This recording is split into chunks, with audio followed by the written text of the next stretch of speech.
The Trump would-be assassin has now been formally charged by the DOJ for an attempted assassination. Initially, it was some weird gun charge, but after the news broke that he had some hidden letter offering up a massive bounty on Donald Trump, the DOJ has now issued these formal charges. But the story is interesting because just yesterday, Time magazine published a story about the third assassination attempt on Donald Trump. An Iranian individual, Pakistani, who was working at the behest of Iran, was arrested and his plot was foiled. They go into great detail. When the DOJ announced the indictment, they just said on politicians or political officials. They didn't mention Trump, but Time magazine says they've all but confirmed it was Trump. Now, I'm wondering what connection this guy had with potentially the first assassination attempt, because they arrested him the day before it happened, claimed that they heightened security on Donald Trump, but actually did not. It's a very strange story. We will talk about that. There's a lot going on today, my friends, but oh, geez. How do I even say this one? The son of the would-be assassin was announced he was arrested on, let's just keep it family friendly, child abuse imagery. So the whole thing just gets very, very strange. And then we've got the new Quinnipiac poll showing Donald Trump is leading nationally against Kamala Harris. And get this. You're going to like this one. Taylor Swift's endorsement, according to Quinnipiac, has a negative impact on Kamala Harris. That's right. People are less likely to vote for her in all but the 65 plus age bracket. I think it was. They're all basically like, nah, we don't like that she did that. So it actually soured many individuals from Kamala. We'll talk about that. All that data, Trump leading the battleground states. But before we do, my friends, head over to mypillow.com and use promo code Tim. That's mypillow.com/Tim. And you can use promo code Tim to buy pillows. So once again, MyPillow's been canceled by another big box store. So they're passing an incredible savings onto our listeners. The standard MyPillow retails about $49.98, and now for a limited time, you'll receive one for only $14.98. There is a limit of 10 on this offer. Do not miss out on this amazing deal while supplies last. Use promo code Tim at MyPillow.com. Of course, you know MyPillow is made with a patented adjustable fill. It adjusts to your exact individual needs regardless of your sleep position, helps keep your neck aligned, and it holds its shape all night long so you get the best sleep of your life. But that's not all. Get their 6-piece kitchen or bath towel sets for $25, the brand new mattress topper as low as $69.98, their famous MyPillow bed sheets for as low as $25, and so much more. Go to MyPillow.com. Use promo code Tim to get a huge discount on all MyPillow products, including the standard size MyPillow, only $14.98, the lowest price ever. Don't delay. Order today. And shout out to Mike Lindell, man. They've run this guy over the coals over and over again, and he's a good dude. So really do appreciate the support. Don't forget also, we got the song coming out. Go to getcominghome.com. You need iTunes installed. You can pre-order it. We'll have more on that this Friday when the song actually drops. You can take a listen, but we're gonna try and get as many people as possible to buy the song, and we will smash those charts. This song is subtly political. It's about the collapse of our cities by the people who are supposed to be running it, we entrusted, who have run them into the ground. Become a member at timcast.com. That members-only show will be coming up tonight, where you as members can call in, talk to us and our guests, ask questions. And being a member by going to timcast.com and click and join us, it's how you help make this show possible. So smash that like button, subscribe to this channel, share the show with all of your friends. Joining us tonight to talk about this and so much more is Dinesh D'Souza. Hey, Tim. Great to be back on the show. And I'm doing a little bit of the movie tour these days. New film coming out this weekend. It's Vindicating Trump. And the website is vindicatingtrump.com. It's going to be in 800 theaters. And I'll have a book of the same title coming out shortly. That's where you can buy the movie tickets, order the book. So vindicatingtrump.com. Right on. And I think most people know who you are, but you're a filmmaker. You've made a ton of huge films, and this is your new one. So anything else you wanted to add, I guess, to your bio? Yeah, well, I've been an author for most of my career. I've been at various think tanks. And then I did Obama's America a decade ago. And this is my 8th documentary film. So I feel like a bit of a veteran these days. And I'm glad to see a lot of other people doing films. And I think it's opening up a good space for us. Absolutely. Right on. Should be fun. Thanks for hanging out. We got Elaad hanging out. Hey, everybody. What's up? My name is Elaad Eliyahu, resident neocon, Jewish affair correspondent, and field reporter here at Timcast News. Dinesh, thank you so much for stopping by. I'm looking forward to talking to you today on the show. Only the neocon part was right. I feel like that's the only part people pay attention to nowadays. But. I mean, it's all made up just for attention, but that's okay.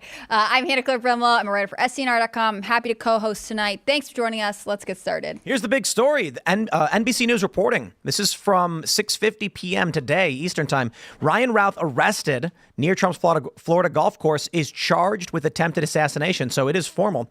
Previously, he'd only been charged with possession of a firearm by a convicted felon and possession of a firearm with an obliterated serial number. So the indictment, unsealed Tuesday, alleges that Ryan Wesley Routh, is it Routh? Ruth? I don't know. I like Routh. Routh did intentionally attempt to kill former president of the United States, Donald J. Trump, a major presidential candidate, when he was camped out near where Trump was golfing in West Palm Beach, Florida. It also added 2 other charges, possessing a firearm in furtherance of a crime of violence and assaulting a federal officer. Whoa, that part we didn't know. Routh, whatever, had previously been charged with possession of a firearm by a felon. We read that part already. The case has been assigned to U.S. District Judge Eileen Cannon. Wow. That's really interesting. The Trump nominee who dismissed the criminal classified documents against the former president earlier this year. That is so interesting, okay? The indictment comes just one day after Trump issued a statement accusing the DOJ of downplaying the alleged assassination plot against him this month and suggesting state officials in Florida take over the case. Okay. So Bill Maher comes out on his show and he says it's not funny that they're trying to kill Trump. Eileen Cannon is assigned to the case. A Trump nominee who dismissed the classified documents case is now overseeing the guy who tried to kill Trump. Trump says that the DOJ is downplaying this. Is there something going on where Trump is winning? Is the DOJ getting scared that Donald Trump winning is bad for the bad actors? So they're trying, like, are there people in the DOJ who are saying, look, Trump's going to win and we all know it. We better start treating him nice? Wow, that's a tough one. I'd look at it this way. The remarkable thing to me is Trump's reaction to these 2 assassination attempts, which is downright classic and unique to him. And it's hard to think of anyone else who would react this way to either one. I mean, with the second assassination, of course, he's annoyed that he's interrupted in his golf game. He was about to make an amazing shot. Then he posts on social media 0 for 2. So he's kind of keeping score. That was good. Right? I mean, Wow. Think about that. And the first assassination attempt, it got me to look. I remember reading a passage in Aristotle, of all people, long time ago, on the issue of courage. And I went back and looked at it because Aristotle discusses whether courage is a matter of being without fear. And Aristotle says, no, that's actually not what courage is. Because the reckless man is without fear. If some guy goes to a precipice, is ready to jump off, he doesn't know if there are rocks below, that guy is fearless. He's an idiot. So Aristotle goes, there's the reckless man on one hand, and then there's the coward on the other extreme. The courageous man is in the middle. He has fear. He doesn't overcome it. But he also knows what he's going up against and what he's going for, and he's willing to take the risk. So this, I think, is Trump. And we see it not just with the assassination attempts. We see it also, by the way, in the way he has handled these criminal charges. Because I think you guys all know that if any other Republican was facing 3 criminal charges, they would have fled the field. Yeah. I think that's great because I've heard very similar. Courage requires fear. Courage is overcoming that fear in front of you and doing what has to be done. It's doing what must be done despite your fear. Exactly. And of course, Aristotle has the famous doctrine of the mean. The virtue is always in the middle of 2 extremes. So recklessness on the one hand, timidity or cowardice on the other. But there's also a confidence or an arrogance that could be applied to this as well. I mean, it may not be that you're reckless. It could be that, I got to be honest, I don't know if Trump fits perfectly into that paradigm. I think Trump is just so sure of himself. He's not afraid. He's not reckless. He knows what he's doing, but he also doesn't have fear because he's sure. You know what I mean? Yeah. And to be honest, Trump is one of the few people I've seen who has aggressively defended his own egotism. Mm-hmm. Trump says that egotism one of the best things to watch him do. Right? I mean, he says that egotism is not a vice, it's a virtue. Now, he says it's a virtue because egotism is required to do great things. I personally have a different view of his egotism, and I discussed this a little bit in my book on Trump. His egotism is his own personal wall. Meaning, if any guy is facing the kind of attack that Trump is, a normal person would crumble. Right? You'd go into the fetal position. You'd just be sort of emotionally destroyed. So you have to have a massive ego that insulates you and allows you to sort of shut out some of this craziness and forge ahead. So I think Trump's egotism is a political asset. Do you think that Trump can view different aspects of the government differently? Like, one of the things that struck me after the first assassination attempt is that the entire Trump family came out and said, no, there are really good agents that protect us. We like them, while simultaneously being open to the idea that there was a failure. And in this case, he's saying, you know, the DOJ is not trustworthy. I think this is sort of an interesting characteristic, that he is both dependent on the Secret Service day to day. It's not like he got it's not like they could just hire a private security team to step in and replace the Secret Service. And at the same time, he doesn't totally trust the federal government right now. I mean, the eerie fact, which sort of can't be avoided, is Trump is dependent for his security on a regime that is trying every other which way to destroy this guy, right? I mean, it's the regime that has criminal charges against him. They have done the character assassination that in some ways has emboldened the actual would-be assassins. So Trump is in a very strange position. Now, admittedly, looking back in American history, at least when I was a younger man in my earlier career, no one thought this was an issue. I mean, no one thought, for example, that you know, John Kerry would not get proper Secret Service protection because, you know, George W. Bush is out to like do him in. This is a question that has emerged only now, and I think reflects our deep distrust of these institutions and the ruthless way in which they have gone after him, trying to lock up the leading candidate of the opposition party for life. Right. Despite this obviously being widely condemned by most elected officials, political commentators, I think it unfortunately speaks to the political climate that we're in, and is only going to get worse. I think Tim was pulling up a poll earlier that said Democrats, independents, Republicans across the board are anticipating and concerned about more political violence, copycat attempts, things like this. I've said it before. These guys get Secret Service protection. Most senators, no senators does. Maybe the leader of the House does. I think and Nancy Majority Pelosi Leader, does, like some of the highest ranking members of Congress do, but it's mostly the vice president. And there was still somebody who was able to get to Nancy Pelosi's husband. So it's scary how much damage one person who is very motivated can do. And Trump just announced that he'll have his October 5th rally in Butler, Pennsylvania. I mean, he's returning to the same site, which is fascinating. And again, it brings up that question of, like, is this just a level of boldness that no other American has kind of pulled off? Or is it courageous? Is he symbolically saying, like, you cannot intimidate me. I'm going to return to this spot where, you know, I was hit by a bullet. I think that this is the question with American leadership, especially given that Biden and Kamala Harris are so famously inaccessible to the media and therefore to their constituents. I think, you know, you were mentioning Trump defending his egotism. I think Trump is largely driven by his ego. I think he wants to do good. I don't think it defines him. But there's a lot of people who don't want to believe that. They think, no, Trump's altruistic. He's doing this for the greater good of everyone else. And I'm like, I think Trump internally wants to be loved. I don't think it's a bad thing. I think it's a good thing to want other people to respect you for the hard work that you do, for what you accomplish. And I think it's exactly who Trump is. If you meet the guy, and I'm sure you've met him on many more occasions than I have, he tries really hard to be nice to you. He tries to be respectful to you, to a complete stranger, because he's a good person, largely. And when he meets you, he's trying to make sure that you see him positively. I think that's a good thing. Yeah, I mean, I think you have to put this against the backdrop. I mean, look at it this way. If we were Trump and we had Mar-a-Lago, you got sort of $1 billion plus lying around somewhere. You got grandchildren. You have maybe 10 years left to live.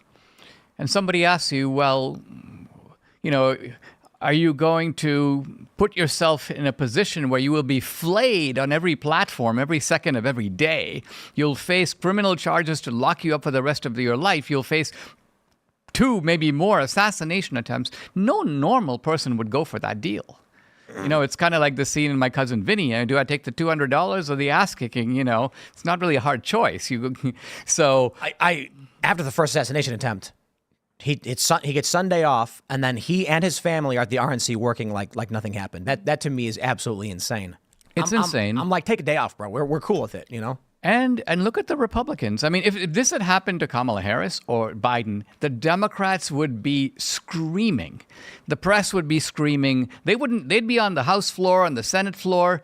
Whereas there's a kind of, to me at least, a creepy silence from Republicans. One or two exceptions to that, but by and large, Republicans are acting like it's no big deal. Or they're letting the mainstream media dictate it. I mean, I think that's so much the difference between Democrats and Republicans right now, which is in part because I think there is a stronger relationship between mainstream media outlets and Democratic politicians, right? They have the ear, and the ear wants to hear what they have to say, so to speak.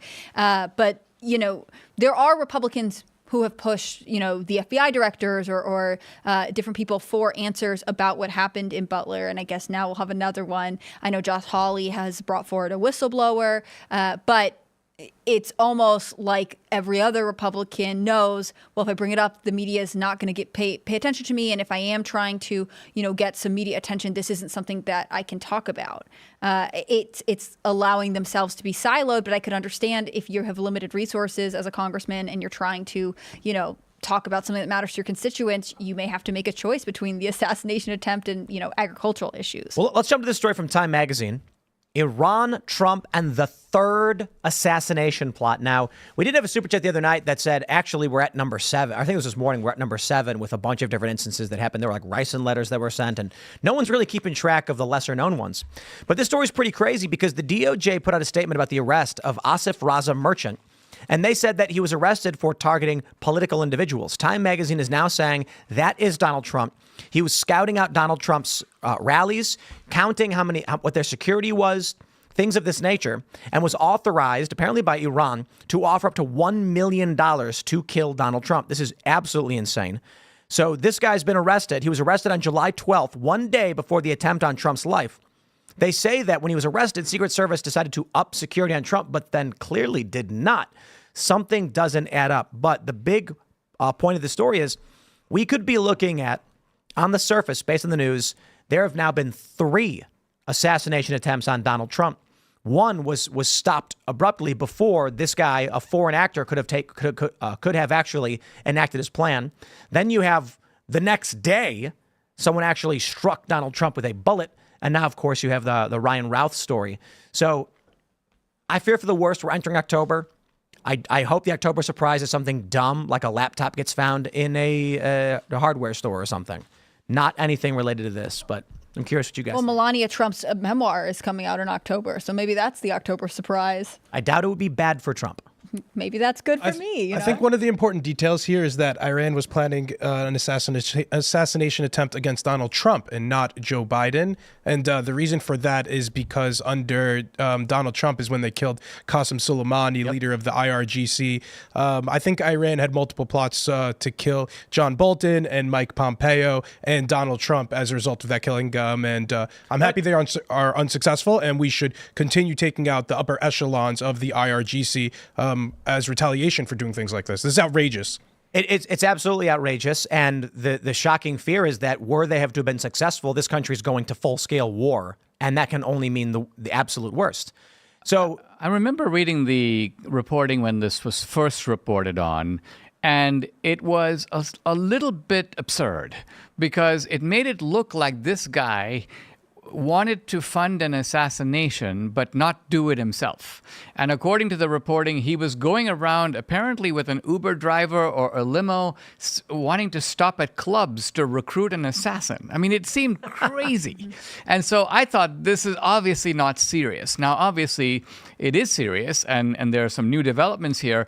I think it's very interesting that the thing that catches my attention from what you just said is the fact that they suppressed the fact that Trump was the target.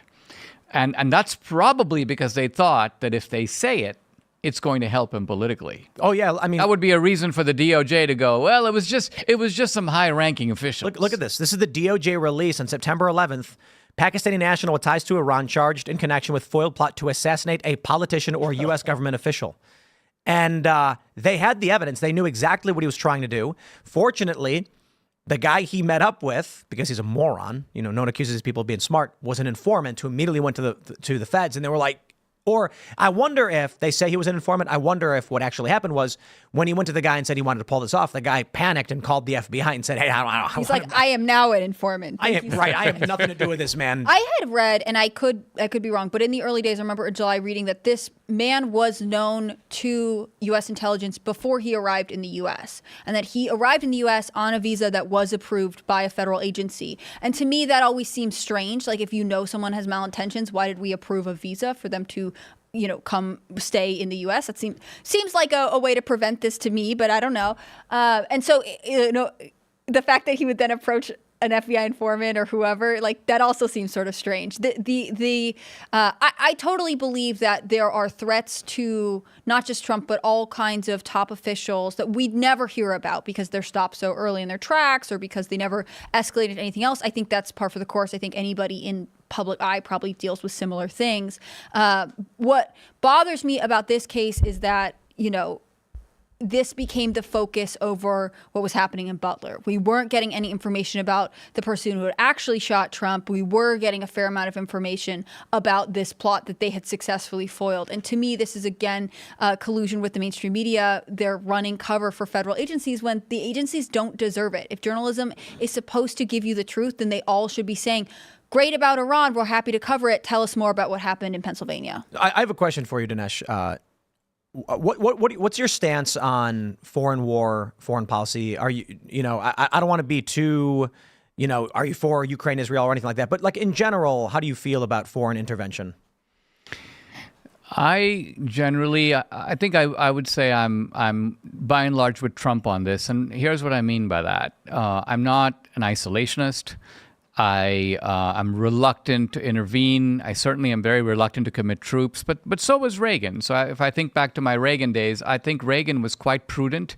Reagan was also much more transactional than we give him credit for. We think of Reagan as ideological because it was the Cold War.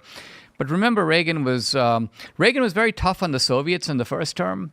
And then he became surprisingly accommodationist with Gorbachev in the second term. And that's when the neocons were bashing Reagan. They're like, he's an idiot. He's falling for Gorbachev's lie. And he doesn't realize Gorbachev is the same as Andropov and Chernenko and Brezhnev. So I think what happened is I got a little suckered into the Bush deal.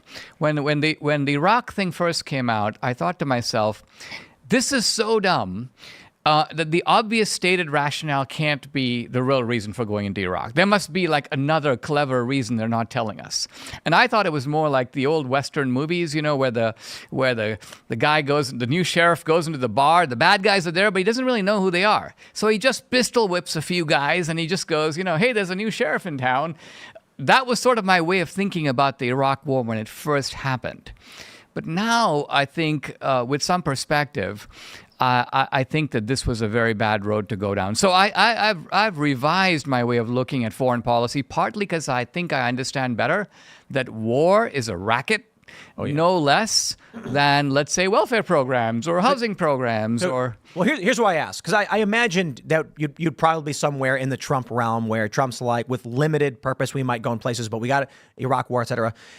If Iran definitively was proven, and I don't mean like the federal government came out and said, trust us. I mean, literally, we knew for a fact Iran orchestrated the assassination of Donald Trump.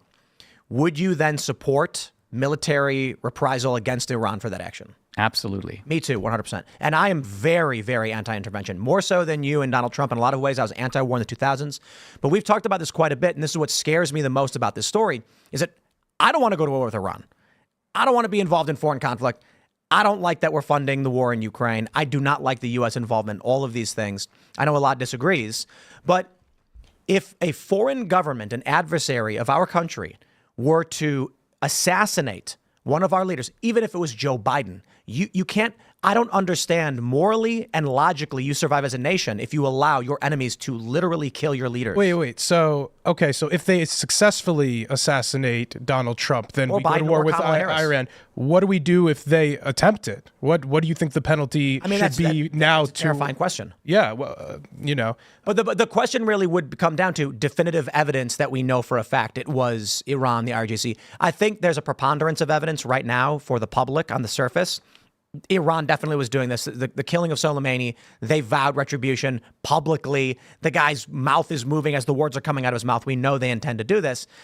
However, there's a question of murder versus attempted murder, and do we escalate to an extreme degree, which is severe international conflict in the Middle East with Iran, a mountainous nation with anti-aircraft capabilities? I mean, I don't want to get into war with anybody. I don't like the idea of the U.S. getting involved in these things. But I will just say this. I can sit here and say, in my heart of hearts, no war. We have to avoid it at all costs, no matter what. But I don't know how you function diplomatically with other countries and even hold treaties if an enemy can kill one of your leaders or even front runners for an election and then nothing happens. I mean, that's a declaration of war. I guess I'm the resident neocon because I will take it a step further. I think if you spill the blood of an American service member anywhere, we should probably go to war with you. And that's what's already happened with our troops throughout the Middle East coming under attack by Iranian proxies. I think Joe Biden was weak to let those attacks go relatively unanswered because of this supposed fear of escalation. But I believe in peace through strength. Sometimes you have to use the big stick. I don't completely disagree, but my fear of we lose service members because of Iran funding these militias and intentionally trying to kill our servicemen and women. And I do believe there has to be some kind of penalty in any circumstance for a murder, for killing.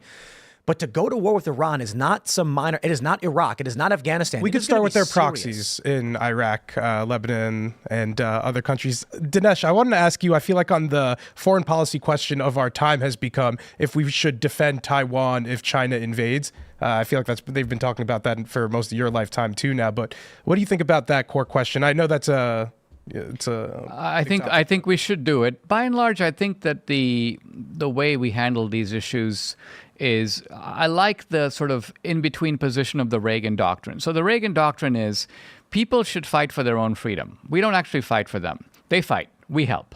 And that was Reagan's model when the Soviets invaded Afghanistan. The U.S. did not deploy troops, even though this was a direct invasion of 100,000 troops. The United States sent some Stinger rockets. You can shoot down Soviet helicopters. So my point is that we should make it difficult and expensive and counter the Chinese attack. But if you're asking if we should have a massive deployment of U.S. troops, I would hesitate about that. Let me ask, is it not too different what we're doing now with Ukraine against Russia, what we did with Afghanistan against Russia, the Soviet Union when they invaded them? Yeah, I think you can make an analogy because I think that in the Ukraine case now it is a proxy war, right? And the difference I think is the level of U.S. national interest is not the same in the two cases. In the Afghanistan case, you have to look at the background. The Soviet Union had gobbled up 10 countries between 1974 with the fall of Vietnam. So Afghanistan was number 10. So this idea of a kind of escalating Soviet empire was a serious threat. The U.S., I think, had a big strategic interest there. And the U.S. didn't provoke that war. So with Ukraine, there are all kinds of sort of other factors involved. Of course, the Cold War is over. We have a much smaller interest in Ukraine. We're deploying relatively enormous resources in a war that's not so important to us. But on the other hand, like, for example, I would make a distinction between our interests with Israel on the one side and Ukraine on the other. I don't think that those are equivalent. Part of the problem with our political debate right now is, Mr. Trump, who do you want to win, Ukraine or Putin? As if that... I think that's such a weird way to phrase that. Right? As if that settles the issue.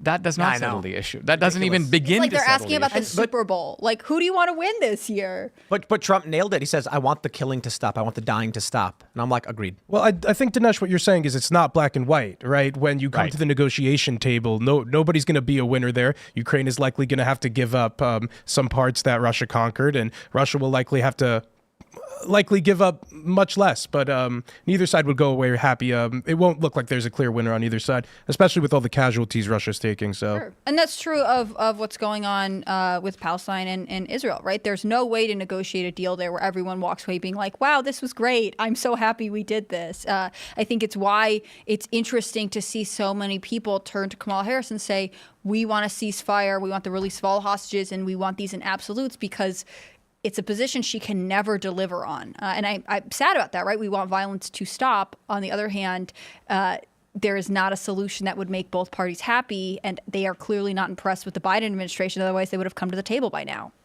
Let's jump to this very weird story that everyone and their grandmother was sending me today, because this news is very strange. The son of the would-be Trump assassin, Ryan Routh, was arrested on child abuse imagery charges. Apparently, the feds, investigators say they discovered hundreds of files with child abuse imagery. I'm trying to be very family friendly as best I can. This is shocking stuff. During a search of Orrin, that's his name. His name is Orrin. Orrin Routh's residence in Guilford County, North Carolina on Saturday, conducted in connection with an investigation unrelated to child exploitation. The two charges he faces include receipt of this material and possession of said material. The unrelated investigation referred to his father, who remains in custody. A spokesperson with the U.S. Attorney's Office for the Middle District of North Carolina confirmed to ABC News. Investigators said the imagery was found on a Samsung Galaxy Note device located inside his primary bedroom in the residence, as well as another Galaxy Note device in his possession. A review of the SD card located in the device revealed that it contained hundreds of these images, child abuse. Prosecutors wrote in the criminal complaint these files include videos from a known series created outside the state of North Carolina. This just seems absolutely insane.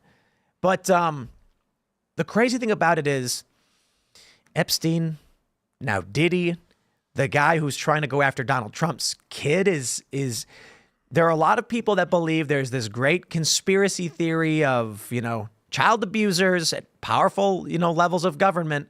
And this just has people saying, what the is going on? I mean, I think it's really creepy. I think it makes people unhappy because they realize how sensitive all of these issues are. What I find kind of, I don't know what the right word is, but this was the son who gave an interview saying, my father was a great, good father, and I don't really know why he did this. But of course, he hated Trump like all reasonable people would. And you want to say this person's yardstick for what's reasonable is becoming more and more warped to me. I don't know that I trust his judgment. I think that sexual abuse material is actually really rampant in our country. And I think one of the reasons we're hearing about it more is because people are starting to take it more seriously. So I didn't mean to cut you off. Oh, I was just going to say, for years, when we heard about Pizzagate and so on, it was a little difficult to know if this was just some outrageous allegation being made or whether there really are these powerful pedophile rings in politics in Hollywood. I guess I'm beginning to move to the fact that some of this may be real, right? And well, Epstein we know it. Well, that's right. And now Diddy. What's going on with Diddy? So Usher apparently deleted all of his Twitter account, but then came back and said it was hacked and it got restored. But Pink deleted her Twitter account. And, apparently, I don't know if Serge, you know anything about this? You were saying something like people are quitting, or I don't know. Serge was saying before the show that a bunch of music executives are quitting, but he took away his own microphone, so now we can't have him comment on it. I think I'll just say the obvious on this, that it's obviously extremely gross, but more widespread than we might realize, and that's very unsettling. It's obviously sickening and unthinkable to polite society, but there exists this gross underworld, and I think it goes from the elites to non-elites, and I don't think this is unique to just rich people or poor people. I think this is a sickness that exists across the board, and people need to be on the lookout and concerned for. I think this, what Hannah Claire was saying, is that people are starting to take it more seriously. I think people are starting to realize how serious it is, and I think when we learn about what Epstein was involved in, and now these Diddy stories, which is, I think the bulk of his story is just he was filming politicians with these weird romps and orgies, and there was trafficking involved, and there were underage girls and stuff. These are all allegations, by the way, all the allegations.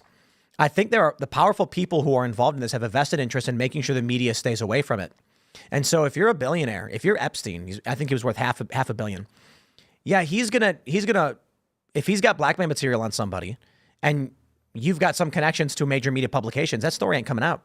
Look at the story that James O'Keefe broke with Amy Rohrbeck, I think her name was. And she's like, we had Epstein. We had the story and they killed it. They said not to do it. So you have to wonder if Epstein makes a few phone calls and says no. And then they just fall in line. So... And of course, interestingly, Ghislaine Maxwell has not spilled the beans. She could have. Yeah. And she knows. but she's not telling, and that's kind of significant. I mean, look, that when you look at this, the Routh family, if you want to call it that, we have two defining features. On the case of the father, we have Trump derangement syndrome to the max. Yes. And the kid. What do you mean? All reasonable people hate Trump. That's right. All reasonable.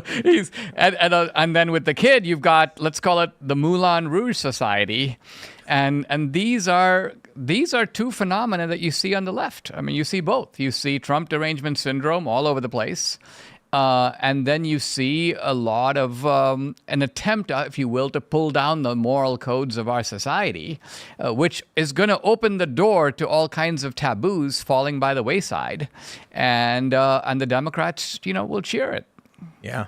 I will say on this issue, one of the ways that it touches into other issues is like free speech and privacy issues with some apps not working with the feds to find perpetrators. Like Telegram? Yeah. So, for example, Telegram recently was embroiled in this stuff because they don't work with the feds at all when it comes to any of these cases. So Telegram has kind of become a hub for predators as a result of this stuff. Because if you're doing illegal things, Telegram is known to not work with the feds. It'll become your app of choice. This you obviously have to weigh with working with the feds and collaborating with them. And if you make a backdoor to your program for one reason, it's a backdoor for any reason per se. So it's a security concern. And Well, now I think after that whole dude getting arrested in France, they removed some of like the terms of service. It's something about like protections or whatever. The implication, I guess, and I haven't looked enough into this, but that if you're on Telegram, there's going to be a backdoor for law enforcement. And Telegram has always said like they work with law enforcement to a certain capacity. They don't, they have their certain values that they stand by, but they also meet certain EU standards. NYPD, they have not worked with NYPD. Like they constantly complain about how they have many cases that Telegram hasn't worked with them with. I also think the FBI has come out and said like the Telegram hasn't worked with them at all. Maybe I would be surprised, frankly, if they didn't have a back door that they were able to engineer themselves, but I don't think you could use that legally. So therefore, I mean, I think with a lot of this, and I am not sure what language YouTube's okay with, but I think our cultural understanding of pornography has changed so much that it went from like at one point being this like part of the sex positive movement and being like some people do this because it's expression and this, that, and the other. But as we come up against really horrifying things that I think people don't want to talk about, you have that relationship of like there have to be boundaries and there have to be protection, especially in this case, minors who cannot consent to be a part of this. It's always abuse. It's always exploitative. And I think the cultural revelation of like the sexualization of children, as it becomes more entrenched in our mainstream conversation, you will see more conversations like this, which is like this guy has a series of images that was known to police and made outside the state because they are trying to stop something that they are far behind. It's very different from the conversation about like this family seems to have some serious problems, but it also speaks to like our cultural issue, which is like this is something that law enforcement is chasing. They're not preemptively preventing right now because they can't. I've got some serious concerns about this coming month, so I will be purchasing some water and dry food, gold maybe. I feel like you haven't said the magic Civil War word in a long time. It's not even about civil war. And the New York Times last week wrote that world leaders are concerned the U.S. is about to devolve into a civil war. Like they were mentioning Keir Starmer talking about something related to this. I'm just saying, I don't even know about election. It doesn't even have to be any kind of civil conflict. I mean, look what's going on in these cities. Just Philly the other night, where you have the Ring of Fire. They've got flamethrowers. They're attacking cops and smashing cop cars. I mean, you've got Chicago, where you've got the Venezuelan gang Trendy Aragua now taking up against all the Chicago gangs. Oh man, that's crazy. And think of where that's going to go. They're going to lose. They do not understand. I don't think these Venezuelan gangs get it. I mean, maybe if we're talking about like, I don't know, Colombian revolutionary or like counterinsurgency, whatever, like actual combat war and like the cartels, MS-13, grade above.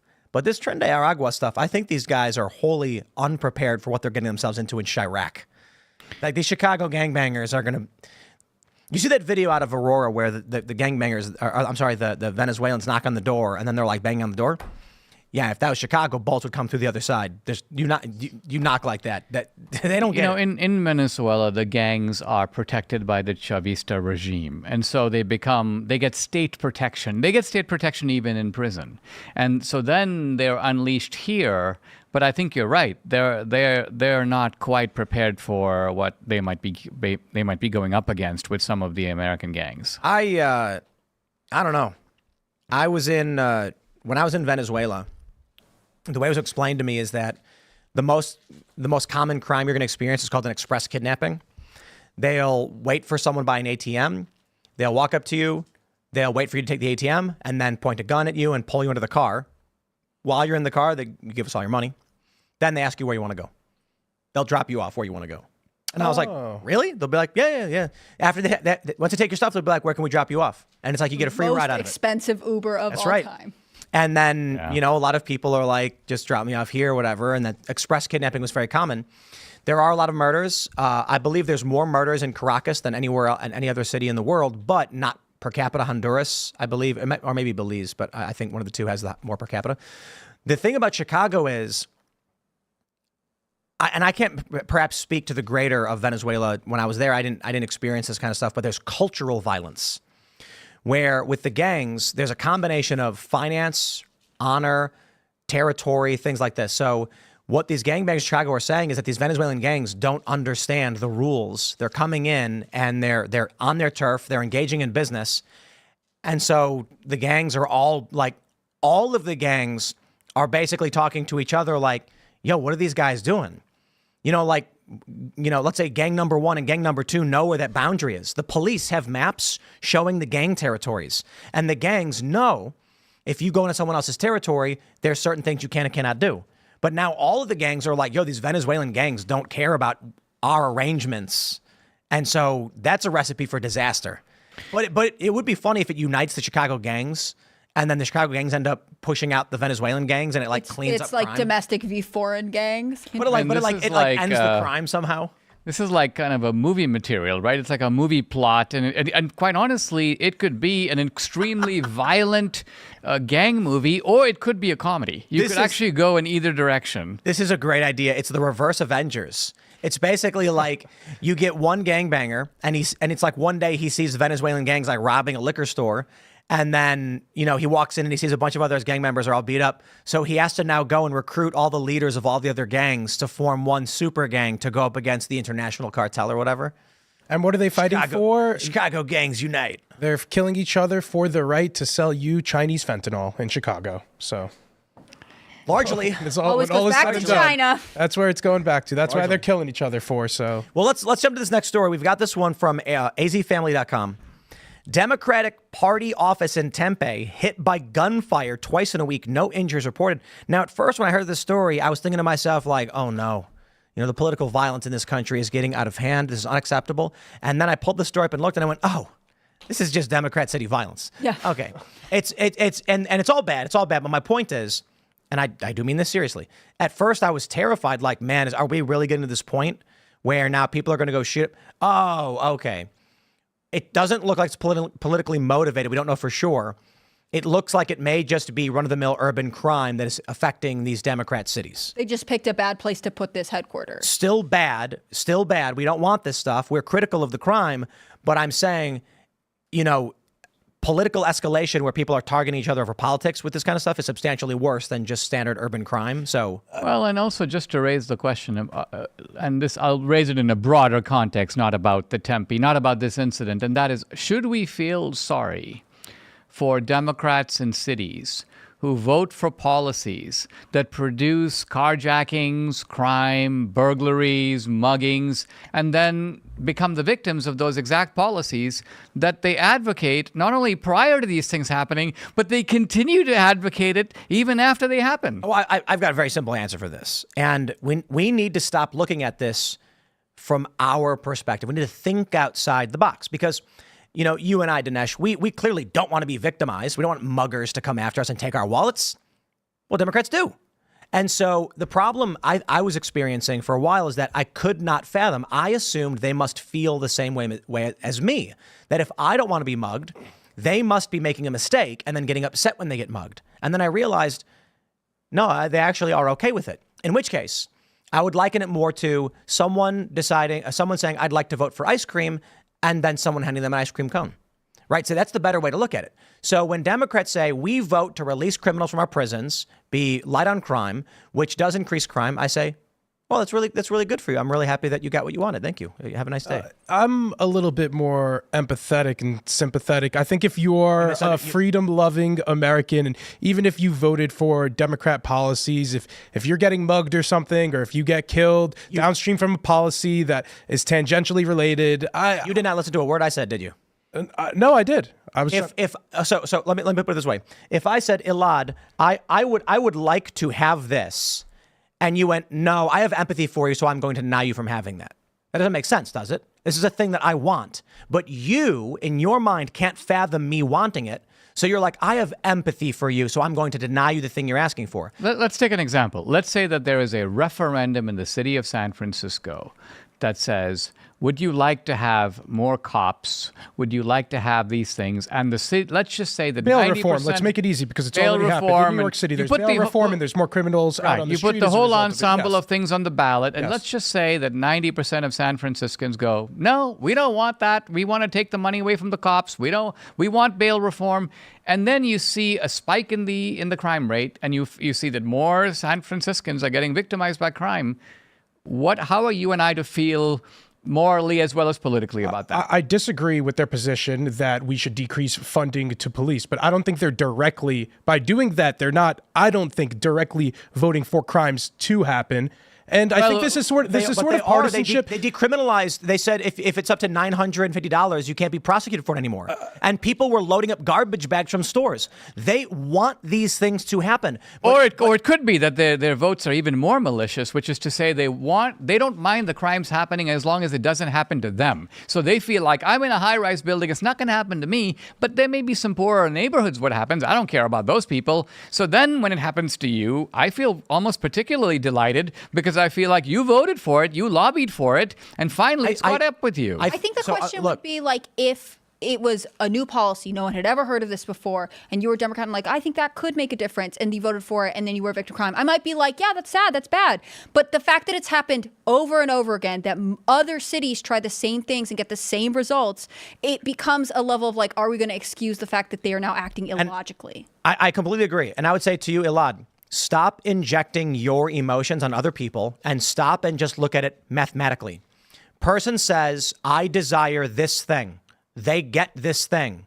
The only response logically is, outside of my emotions, congratulations on getting what you asked for. I don't like dunking on my fellow Americans when bad things are happening to them. I think sort of the Democrat equivalent to this would be like if an old person who said they were against vaccines and would never get the COVID vaccine ended up contracting COVID and died. And now you see on MSNBC or viral tweets going, oh, look, this moron didn't take the vaccine that could have saved him. That's and you. Now we're thinking that's funny. That's you no, right I now. think that's wrong. That's no, I think right it's wrong now. in both cases. Listen. When this happened and people on the right refused to get vaccinated and died, they didn't all of a sudden go, I wish I actually did this thing. And there was no big change. Conservatives still maintained, even through this, we don't think they should have mandates. The Democrats mocking them are exactly what you're doing now to them. They said, we want bail reform. We do not want people in prison. They got let out, crime increased. And you're saying, haha, look what you get. They're going, we wanted this. We voted for it. We got exactly what we wanted. We accept what's happening. Yeah, I don't think the goal. I don't think the goal of bail reform in their mind. Okay, now understand. The Democrats are saying the identical thing about vaccines, saying these stupid Republicans didn't understand the vaccines would save them, and now they died because of it. But Republicans never changed their position. They still don't want the mandates. The changing position part is for political people and for you to decide how you want to change your mind. But on the face of it, I don't think we should be making fun of for people for having bad things happen. Making fun of them. I'm saying congratulations, you voted for it. I don't know. MSNBC will make fun of people who could have gotten vaccines and helped save themselves, and now we're making fun of people who have crimes committed against them. When they vote for things like defunding the police and bail reform. I'm not making fun of them. You're saying they deserved it? I'm saying congratulations. I don't know. You voted for it. Let's take another example just to push the logic of this. Let's just say, for example, that you vote for a candidate that promises to increase your taxes, right? And then they come in and they pass laws that have confiscatory tax rates, and you are now forced to live under those tax rates. would you say that somehow aren't you getting what you voted for? Yes, totally. I think that's more direct, though, than wanting something like bail reform and then having a violent crime happen to you. If you go and ask one of these leftists, you were the victim of a violent crime by an individual who should have been in jail, how do you feel? They will tell you, I know it's bad that they victimized me, but I'm still happy the system is operating this way. You are sitting here telling them that you think they actually secretly feel the way you do instead, when they don't. That's why, as Dinesh pointed out, they advocate for a policy, face a negative repercussion, and continue to advocate for that policy. The same can be said with what the left does about the right and the vaccines. It's a good point. That the right says there should be no mandates. I don't want to do this. Then, Herman Cain or somebody dies, and then they all start mocking him, saying, haha, but not a single Republican goes, we hereby change our position and regret the choices we made. They maintain the position. I think it's generally politically toxic to say, like, when violent crime happens to somebody in somewhere where they're... that's how we were starting the premise out. The premise was that I say congratulations to them. You got what you voted for. And then that's it. I'm not going to go tell San Francisco how to live. They can wallow in human feces and crime all day and night because they vote for it every single time. I'm saying conservatives often say it's so awful these things are happening to these people. I'm like, go talk to them. They'll tell you they're okay with it. I'm not kidding. They will. I mean, let's say we were to say that the people in San Francisco who essentially chased out all these productive high-tech businesses are now facing empty office buildings, and they're now facing, let's say, property values are starting to slump in San Francisco.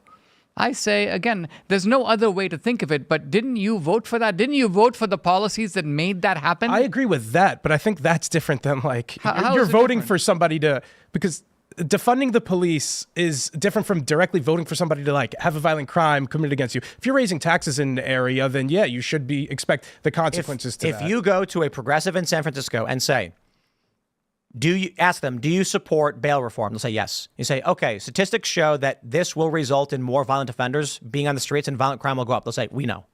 And you'll say, and in the instance that you are a victim of this violent crime, would you regret your decision, change your position? They'll say, no, of course not. We're in favor of bail reform. This is what we see time and time again. That was the beginning of what Dinesh's point was. They advocate for a policy, face negative consequences from it, and continue to advocate for it. Because I think the policy is wrong. I still feel bad for them.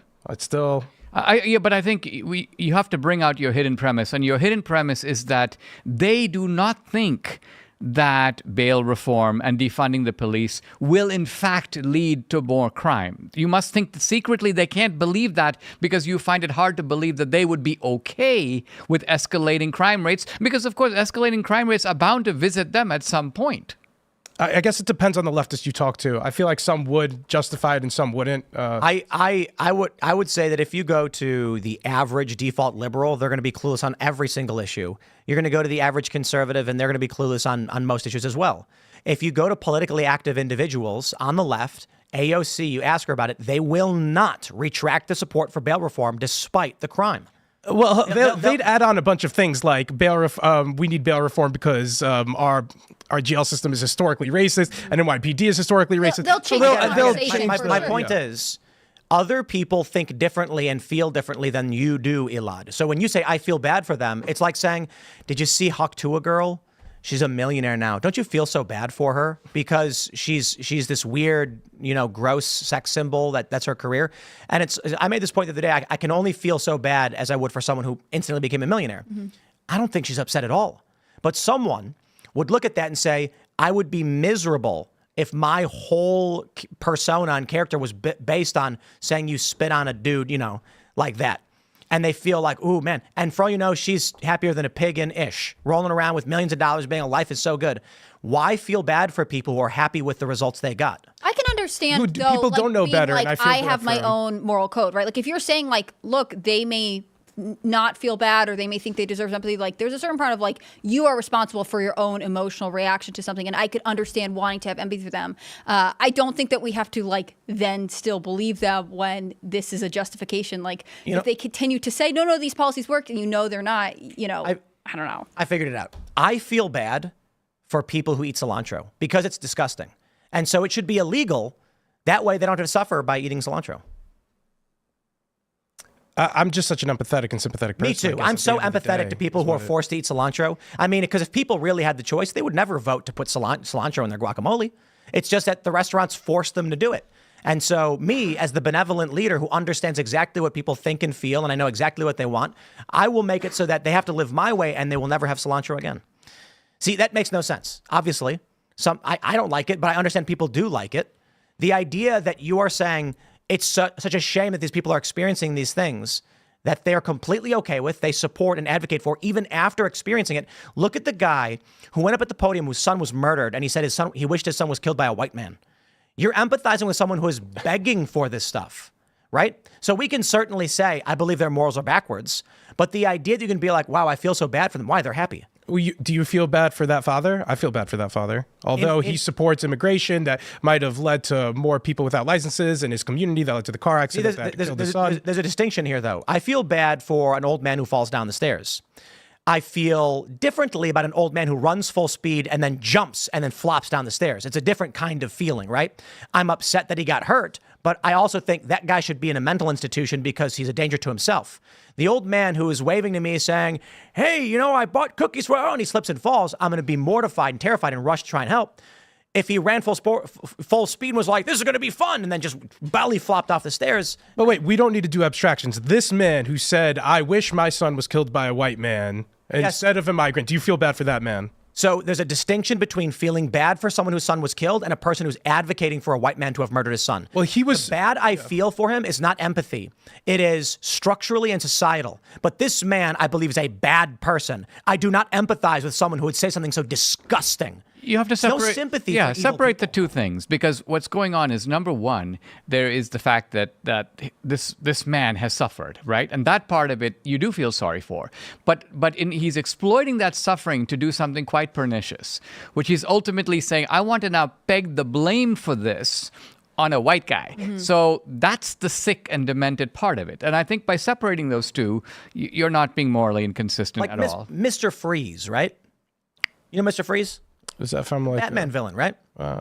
So when the cartoon for Batman came out, they won an Emmy for this story because it was one of the first times a comic book villain had a real motivation. His wife was dying. He freezes her body to try and buy time so he can find a cure, and he turns to crime to get the resources he needs to save the life of his wife. And so you're like, wow, I feel so bad for him. He's an evil guy. He was hurting people. He's a bad guy. It's a different kind of feeling bad. It makes me think of Molly Tibbetts. I don't know if you remember this story, but she was a University of Iowa student who was murdered by an illegal immigrant while she was out for a jog. And her body was found in the cornfield. It was really sad. And Trump talked about it a lot because I believe it was during his 2016 campaign. And her father came out and, you know, you have empathy for this father who has lost his daughter. That's tragic. But I didn't have empathy for his argument that we shouldn't talk about illegal immigration because that would actually be racist and you know, politicize his daughter's death. Like, his daughter's death was, you know, and the man has been convicted, so I feel comfortable. We don't have to use the word alleged. Like, she was definitely murdered by an illegal immigrant. Illegal immigration was a direct influence on her death.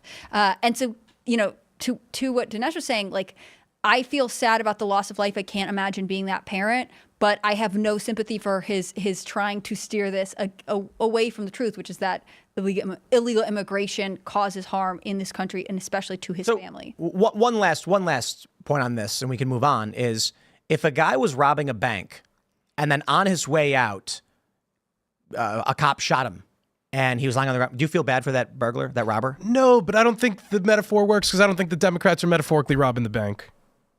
You don't think releasing criminals onto the street who continually victimize people is I think that's a really bad policy, but I think most of the time, most of the people in most Democrat cities don't even vote, and like I think it's kind of still messed up to kind of throw it in their faces. There's a spectrum between an innocent person who in no way is responsible for the harm that comes to them, and the individual who advocates for it suffers the consequences of his own actions, of a negative choice, and then continues to advocate for it. So it would be like a criminal commits a crime, gets punched in the face while committing the crime, gets angry, goes to the hospital, then goes back out and starts robbing people again.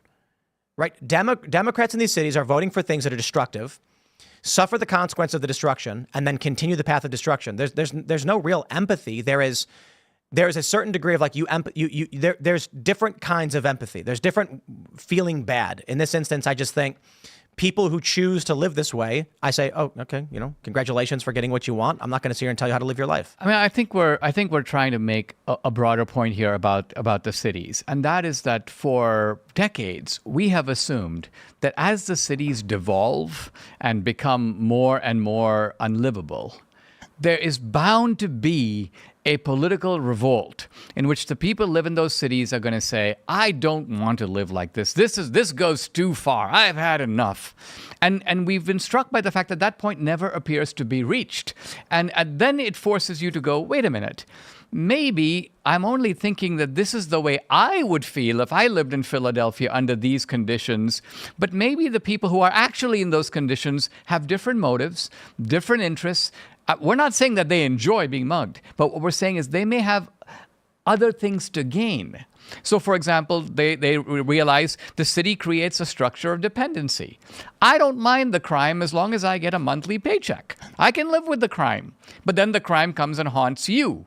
Now, you're not happy it did, but you made a dirty bargain in which you said, I'd rather take that paycheck, and I'm willing to live with higher crime rates. And I'm saying, that's a bargain, buddy, that you made. Not that I don't feel bad for you, but I do recognize you are getting what you voted for. Let's jump to this in the Daily News. You want to read that headline, Elaad?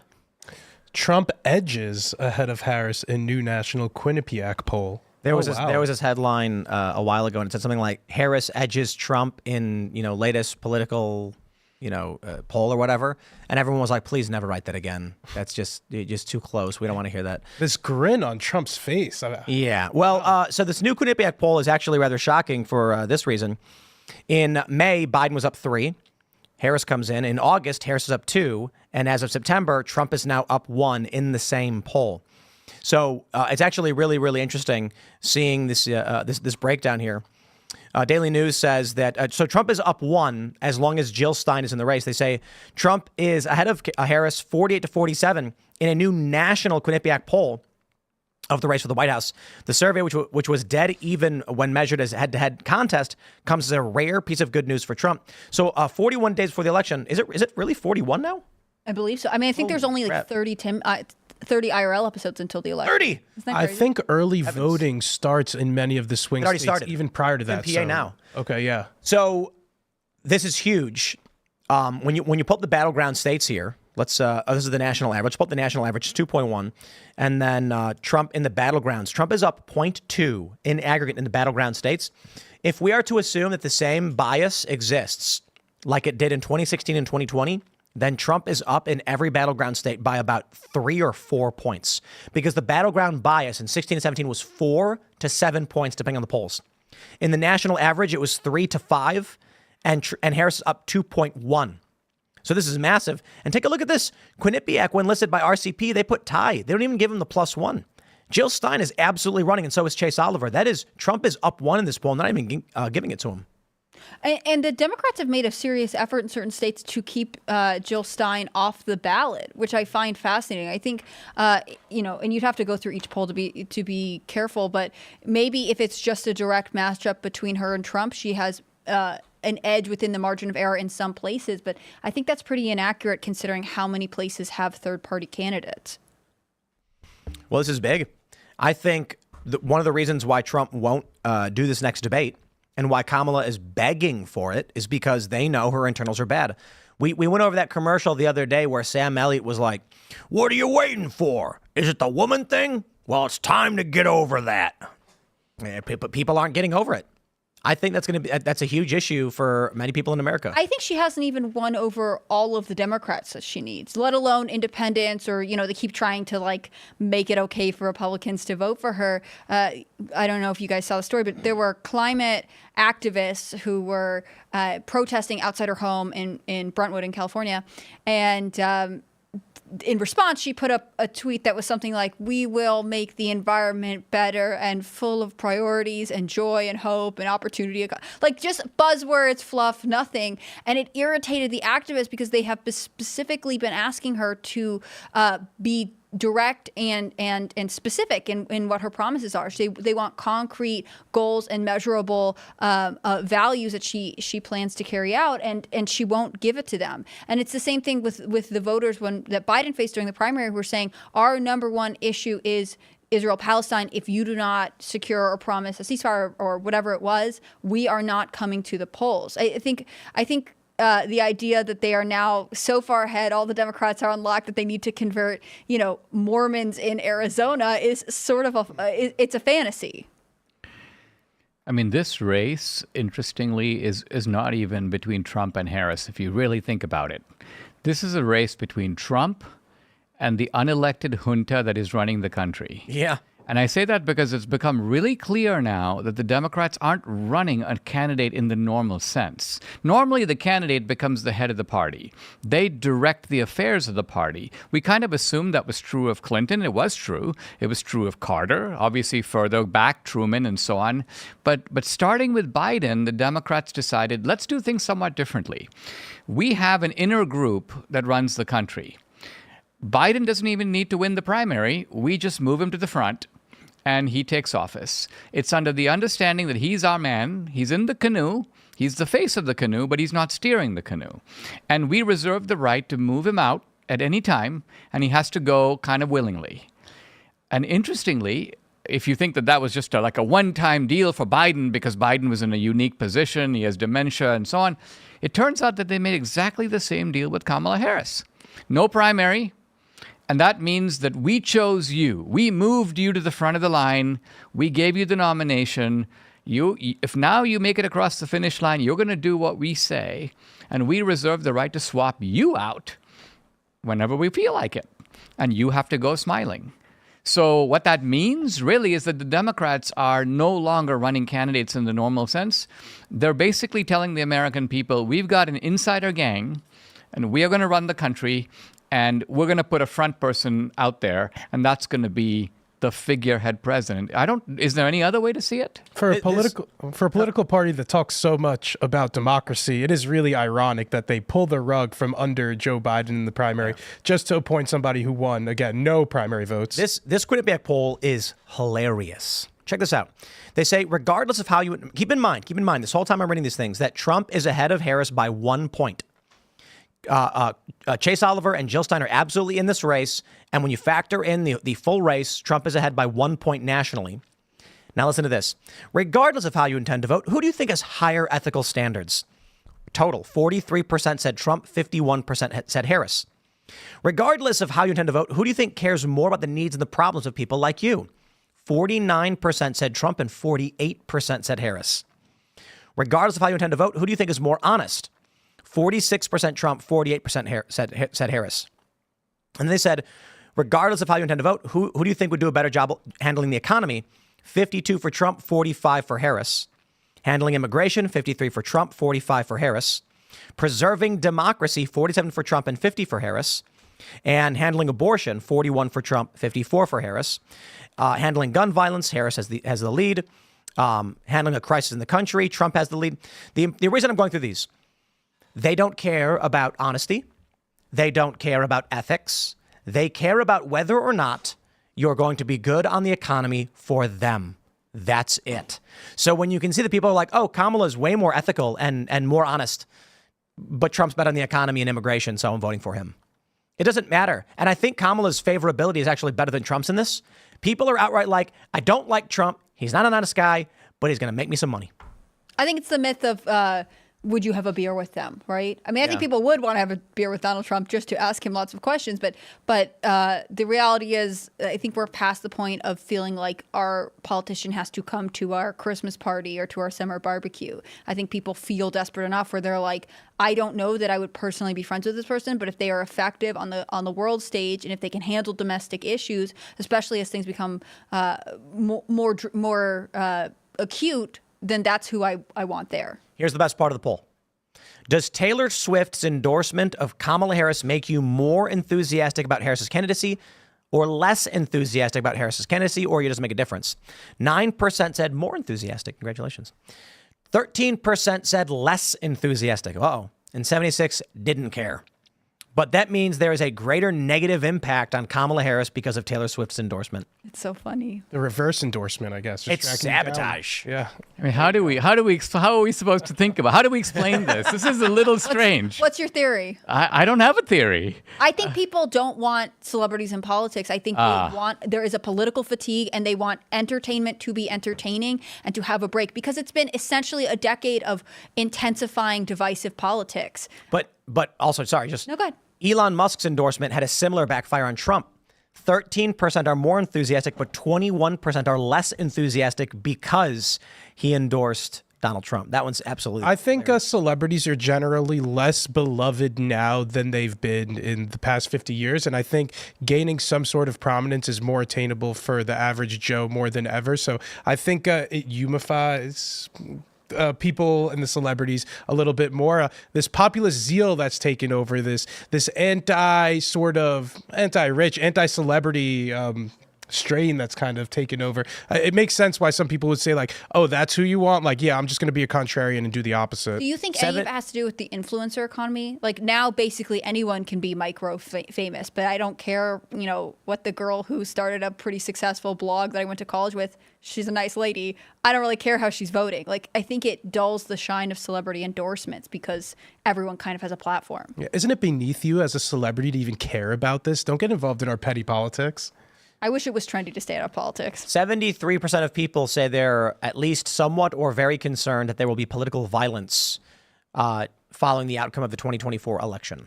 And I think that sounds about right. I mean, considering what we've seen the past 5 years, ever since really the George Floyd riots, I think we've been seeing some parallels with some protests we've seen coming up that hasn't reached the same level of violence. But then obviously the 2 assassination attempts, January 6th, I think people have a reason to be concerned about political violence moving forward. Democrats, 90% of Democrats are concerned that there will be violence.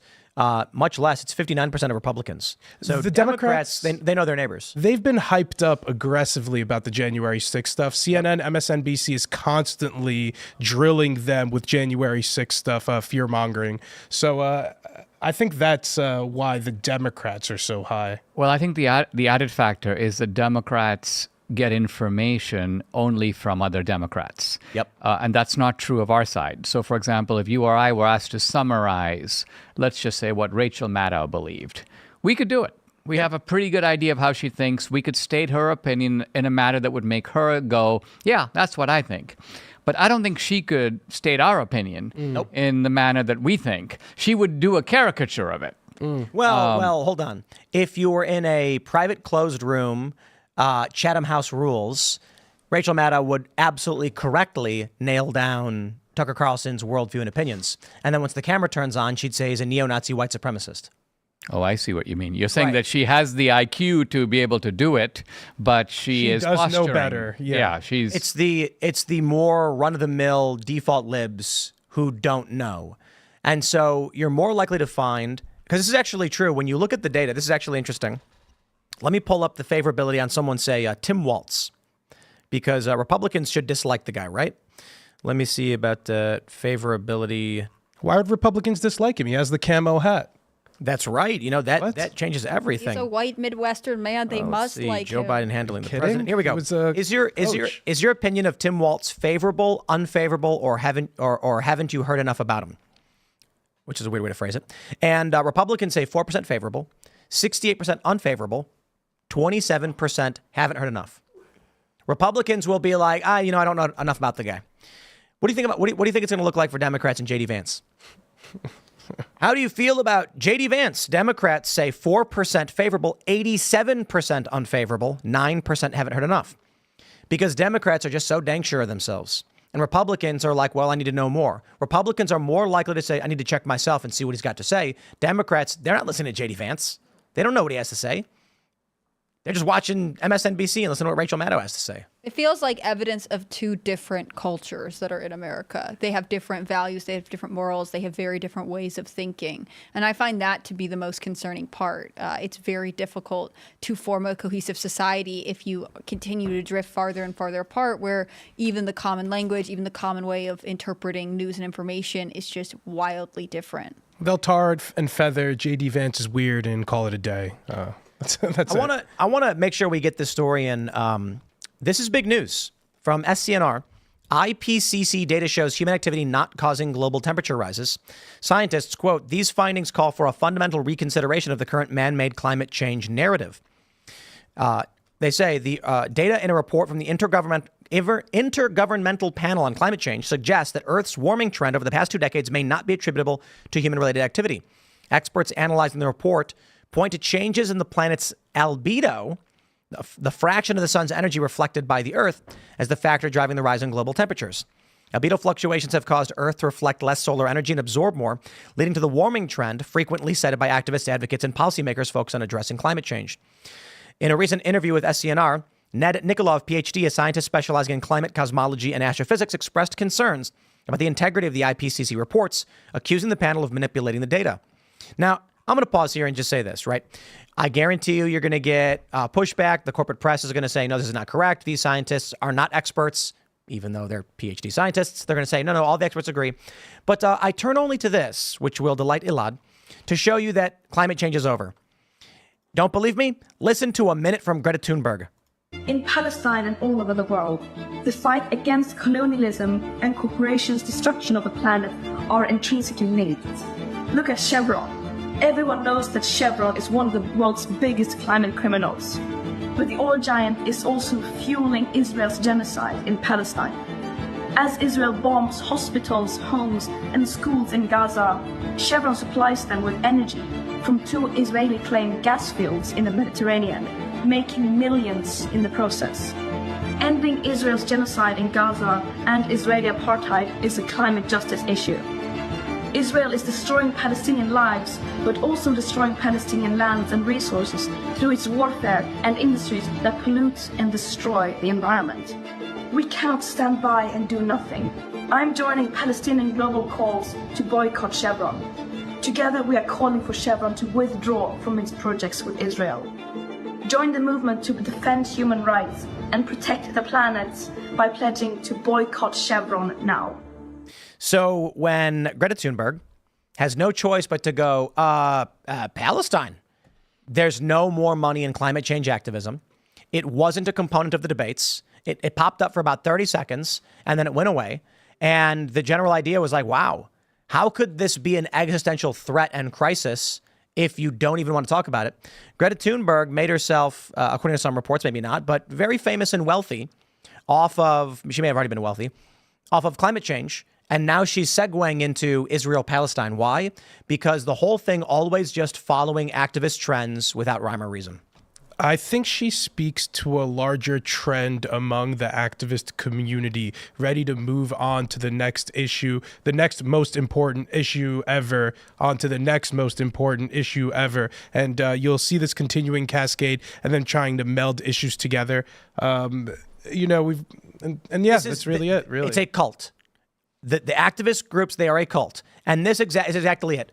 When the people are all rallied around saying climate change, and she sits outside and refuses to go to school, they prop her up and put her on TV. But now nobody wants to put her on TV anymore. Why? Well, because Israel-Palestine is the big issue. So what does she do? She falls in line and segues now to, yes, but Chevron makes money selling gas to Israel. It doesn't even make sense because there's so many other oil-rich countries in the Middle East that are producing a ton of oil. Israel, Saudi Arabia. Saudi What are you Arabia, talking about? Iran, Kuwait. There's a ton of countries in the Middle East that are doing this. And why are we talking about Israel? If you're worried about oil production, Israel isn't responsible for the Saudi Arabia. It reminds Iran, me of, Saudi Arabia, OPEC. a lot of these countries. You're applying please. for Russia, and it really makes no sense. But I'm satisfied to see that Israel's enemies are some of the worst losers and enemies to America. In case it wasn't clear to people, Israel's enemies make it clear as to why I think you should be an Israel supporter. Who's supporting the Palestinians? This is who you want to stand behind. People who follow the climate change hoax like this, who are just trying to follow the trends. You're seeing the mesh of BLM into this movement as well.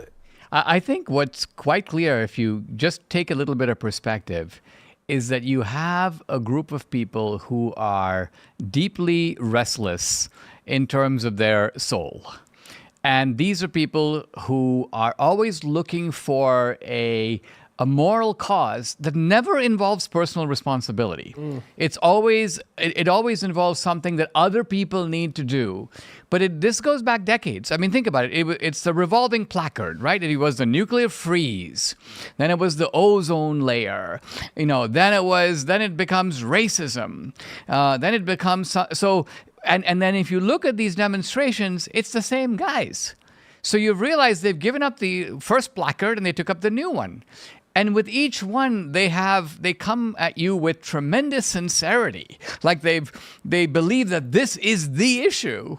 But then when the issue goes away, they forget about it too. Yep. And they move on to the next thing. It reminds me of European, applying too, so for like scholarships, and they're like, you have to say how your thing demonstrates our mission, or like Matt's our mission statement. So they're picking out buzzwords like, well, the environment is still relevant because Palestine and Israel is bad. And so they're just tying it in this sort of loose way to something else because they want to transition into what I think is the money source, right? Like if this person, she started doing climate activism when she was like 16, she's only 21 now.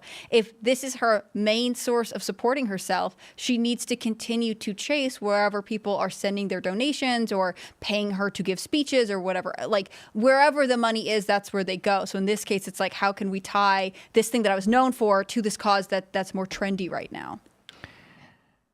In the first few decades of the 20th century, you would have these leftists who would try to find a communist utopia abroad. And in the 1920s and 30s, it was Stalin, believe it or not. Stalin's Russia. Then when irrefutable evidence emerged that Stalin was just murdering people left and right, interestingly, the impulse didn't go away. They were like, oh, no, it's not Stalin's Russia. It's Mao's China. And then when the evidence of the Cultural Revolution came, the mass famines, it was like, oh, can't be China. It's now Cuba.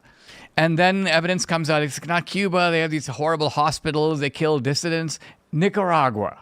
Then all these so-called Sandinistas are heading down to Nicaragua. The point I'm getting at is that the impulse never dies. It just migrates to some other new utopia. And similarly here, it's climate change, and after a while, people are like, that's not it. So then they move on to something else. But again, the agitation, the agitate mentality seems never to go away.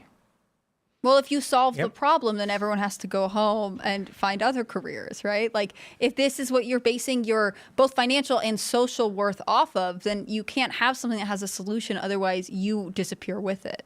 And then what's happening here is that the professional activists who are making a living off of that particular placard become kind of annoyed when a new placard shows up. So then they have to hitch their placard to the new placard. And that's really what's going on with Greta Thunberg here. She has to now climb on the new bandwagon. There's no environmental object behind her as far as I can see. It's Palestine. Right. She's converted to the new trend. I mean, the fact that Saudi Arabia had the petrodollar deal with the United States for 50 years and is a massive oil producing nation, and she's like, I don't know. But Israel buys gas, therefore. It's like, wait, hold on. It's so outrageous. Yeah, you got OPEC, lady. Unfortunately, You got the entire Gulf region. Come on. Iran. Nope, Israel. She could come out and be like, it's very interesting, the choice, right? I mean, Qatar's got a lot of oil. She's not denouncing Qatar. Russia's got a lot of oil. No. And Chevron has been the target of a lot of domestic environmental protests this summer, right? Like there are all kinds of people camped out out of all kinds of. I mean, it's not just Chevron; it's like major corporations in America saying it was part of this Summer of Heat campaign, and so they would be like, "You're ruining our lives by supporting oil." It's just a translation of that. Like corporate oil is bad. We won't talk about any other sources of oil.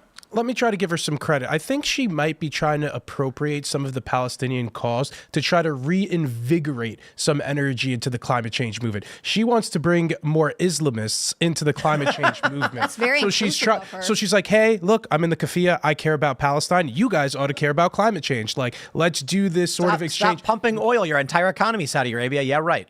Yeah, just so as far, and I think that's part of it, like the camaraderie, the idea of her trying to, it's funny because the BDS people, they don't boycott Chevron. There's a long list of countries and different companies that try to boycott Israel and nonprofits that get people to try to boycott Israel. Chevron is never on that list. So she's trying to bring in some climate change stuff into the anti-Israel sentiment. And it might be a politically savvy move, maybe, if you know, If she can Chevron's pull it added. off. If anyone could pull it off, I feel like it might be her. It should be boycott Aramco. Is that Saudi or Russia's? What you're really saying is she's trying to diversify the ranks of the climate movement. Yeah, It's a little too white. It's a little too European. She'd like to see some more people in veils and pardas and Oh, yeah. I don't know if it's going to work, but You know, I wonder if Greta Thunberg supports the blowing up of the Nord Stream 2 pipeline. You know, I assume she does. I Yeah. assume she. Yeah. but there's a lot of pollution, but I don't think she you know, can. it's a greater Ultimately less good. oil. This is, didn't she say something like, we don't want to wait till 2030 or 2025, we want it now? And like, if you stopped fossil fuels today, I think the estimate is 60 million people die in 3 days because freezing, heat, food spoils, there's people with diabetes that are, their insulin has to be refrigerated. And so, But Tim, she wants mass death now. yeah. I mean, isn't it interesting that Dangerously not so long ago the primary cause of the left was eradicating global poverty, and now we have the possibility of having abundant natural gas, abundant fuel, low cost energy, and the good that this could potentially do for the world is enormous. And how ironic that these same people have now mobilized against it. No, but- the one thing but- that has the chance to make life easier for hundreds of millions of people on 3 continents who have very difficult lives right now. Think about this in terms of the left's cause to eradicate poverty. You can't. Poverty is relative. No matter what you do, there will always be people at the lowest tier of class. So in the United States, we have homeless people who are morbidly obese, right? There's a mismanagement of resources, and we're like, oh, these poor people. Low-income individuals in the United States today have better dental care than Rockefeller did. That's kind of crazy to think. But it's true. He certainly did live better in a lot of ways. Servants, you know, a train on his command and beck and call, and was very wealthy and commanded respect. But technology has advanced to the point where at least many of these things, which were only for the upper echelon of society, are now attainable by the poorest of society. Air conditioning, clean running water, hot showers, those were unheard of a couple hundred years ago. Life expectancy. Absolutely. And so I certainly don't want people living in the worst conditions. We want to continually improve the conditions for the poorest among us, but there will always be the poorest among us. There will always be poverty. In 100 years, poverty is going to be like you live in a floating castle with servants and filet mignon 3D printed, you know, manifested or whatever. And then you're going to be like, it's not fair. I wish I could go to outer space and travel to Jupiter. The thing is, too, cheap oil and cheap energy Maybe 500. disproportionately benefits the poorest in our society because it hits the bottom. Everybody has to pay the same or use the same amount of it generally. And who feels the pain when the gas goes up a couple of dollars and its downstream effects on the economy? When you have see no a gas extra income, tax, yeah. it's the people who are at the bottom of the ring. So I was looking at one of those data charts that divides America. Typically, they do this into 5 quintiles. You know, there's the upper quintile, and then there's the next, and all the way down to the bottom quintile. And I was thinking to myself, where do I fit in this kind of class distribution of America? And I realized that through my life, just over the last 25 years, I've actually been in all 5 quintiles. Really? You know, for sure. In fact, most of us have. You start probably at the bottom. You try to make your way up the ladder. So in other words, the quintiles aren't counting, in a sense, rigid classes of people who spend all their life in that segment. They are actually measuring the way one goes through life and hopefully improves your condition. Obviously, there are people who also have downward mobility as well as upward. And we have to remember that dynamic aspect should be kept in mind when you look at these charts. absolutely. Do you think that environmentalism as a conversation will ultimately drift farther down the political ladder? I mean, Kamala Harris came out as I'm the savior of abortion in America candidate, whereas the environment was sort of a big push in Joe Biden's 2020 campaign. He did position himself as someone who was going to take environmentalism seriously. In fact, I was just reading a report that, you know, there are a lot of environmental advocates who think he hasn't done enough and he's done kind of a bad job. Well, I think that this is why I think the environmental movement has failed. Because if it really succeeded, it would have persuaded at least its own side, right? In other words, let's just say, for example, the environmentalists tell us that the oceans are rising and that coastal property as a result is going to be endangered. As far as I can see, no one takes this seriously. Why? Because property values on the coast remain high. And that means that buyers don't believe it, sellers don't believe it, real estate agents don't believe it. So if the climate propaganda were successful, at least the Democrats would believe, listen, I can't buy in Martha's Vineyard. I can't buy on Rehoboth Beach. I can't buy in Nags Head because the ocean is going to take my property. So you would begin to see property values falter. And the fact that we have seen no effect whatsoever tells me that everybody recognizes that the whole thing is nonsense. Mm-hmm. And so they spout political rhetoric maybe on the one side, but their actions and their portfolios and the way they allocate money shows they don't believe it. They even don't believe it. Right. I wonder if that's enough for the American people, though, right? Like there were a lot of Americans who felt like at one point when you would look at reasons people were deterring having children, climate anxiety was one of the number ones, and that the world was going to fall apart, and you couldn't add to the fossil fuel consumption or whatever it was. It seems more so we're seeing people are just saying it's overall the price of having children is very expensive. Here's what it is. In many cases, like economic policies, people are in a position to verify for themselves, right? So, for example, you can tell if the economy is going well because of how it's affecting you. But if somebody were to tell you something like an asteroid is going to hit the Earth next year, you're in no position to know. You're bound to feel anxiety because someone's saying it. They appear to be credible. They appear to have degrees. And so you're going to worry about it.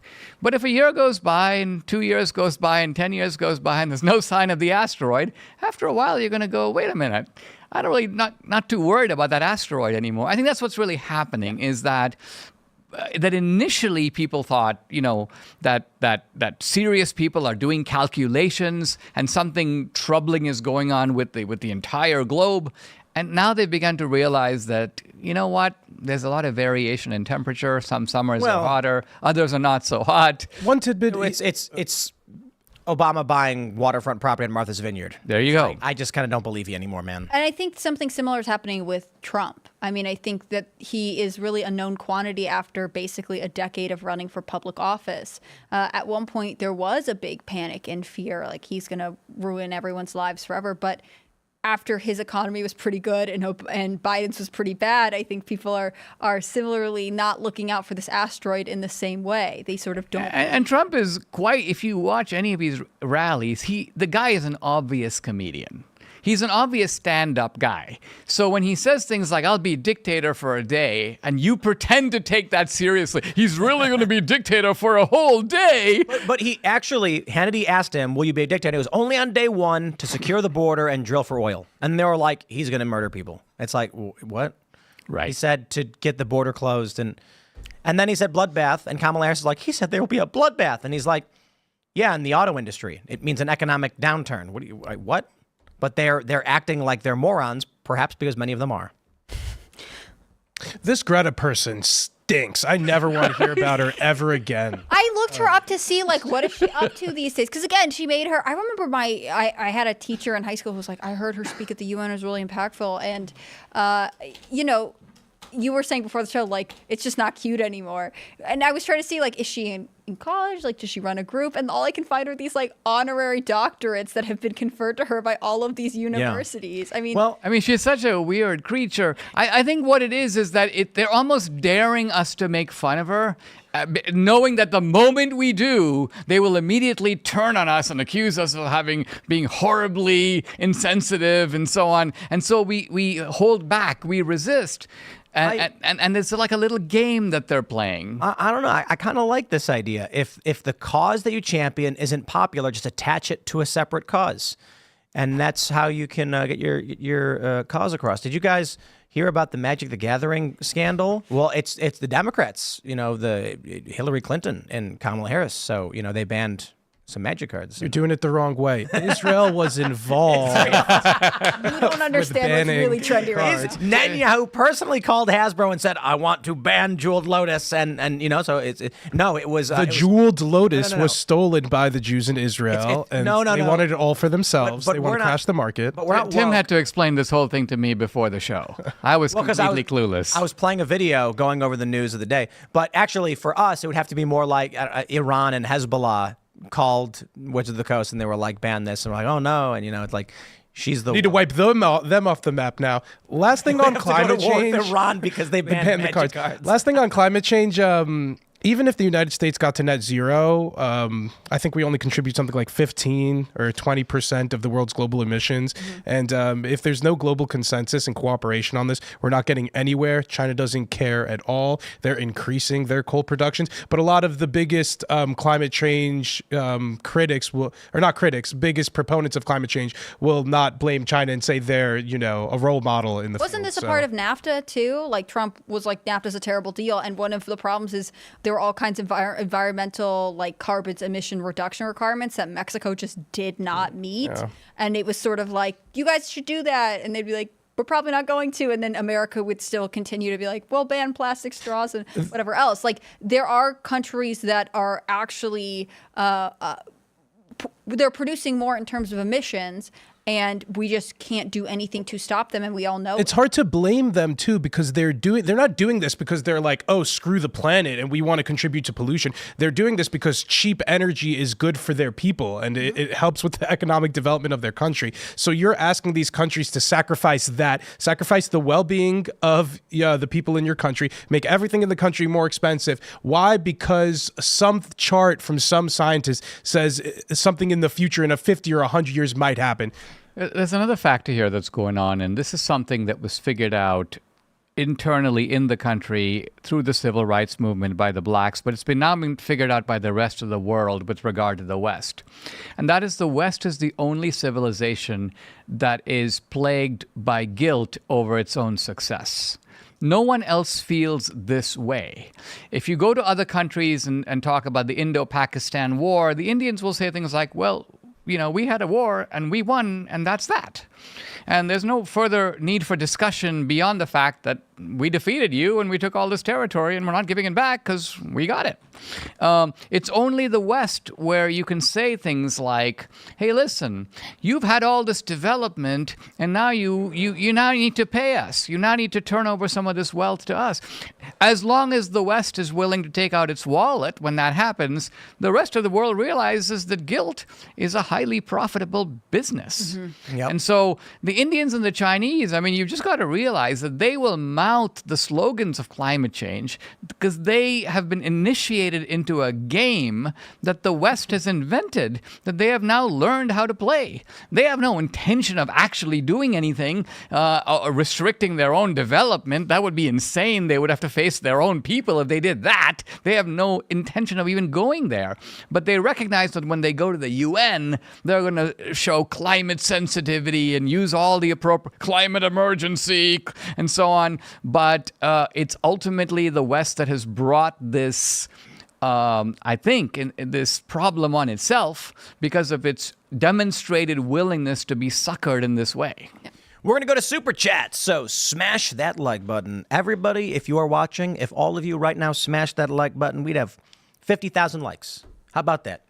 And head over to timcast.com, click Join Us to become a member, and you will get access to the members-only uncensored show at 10 p.m., where you as members actually get to call in to the show, join us, talk to us and our guests, and as a member, you are making all of this possible. So as many of you know, we are in the process of suing the Kamala Harris campaign. It's about 40 days till the election or so. So, of course, we're suing her for defamation, and it was an egregious lie, but it's not such an easy task, and we could use your support. If you appreciate the work that we do, we stand up for ourselves and we fight the fake news. Timcast.com, click Join Us. But for now, we'll grab Super Chats. We got Zia S, probably pronouncing that wrong, says, hey, y'all. Hey. Scooby Dragon says, howdy, people. Howdy. Cal H says, regarding this morning's survival conversation, I have the Ranger's Handbook in my Amazon cart. But what are some other resources to learn these skills? Download some apps onto your phone. Google search what you can get. There are some really interesting apps. There are apps that will show you the direction of the nearest cell tower. So if you have weak signal, they have apps that you'll open up and it will point like a compass to the tower so you know which direction to walk to improve signal. And that could be amazing. Check out some other stuff. All right, where are we at? Kane Abel says, did you hear about Alex Jones, where the judge ordered the liquidation of Alex Jones's business?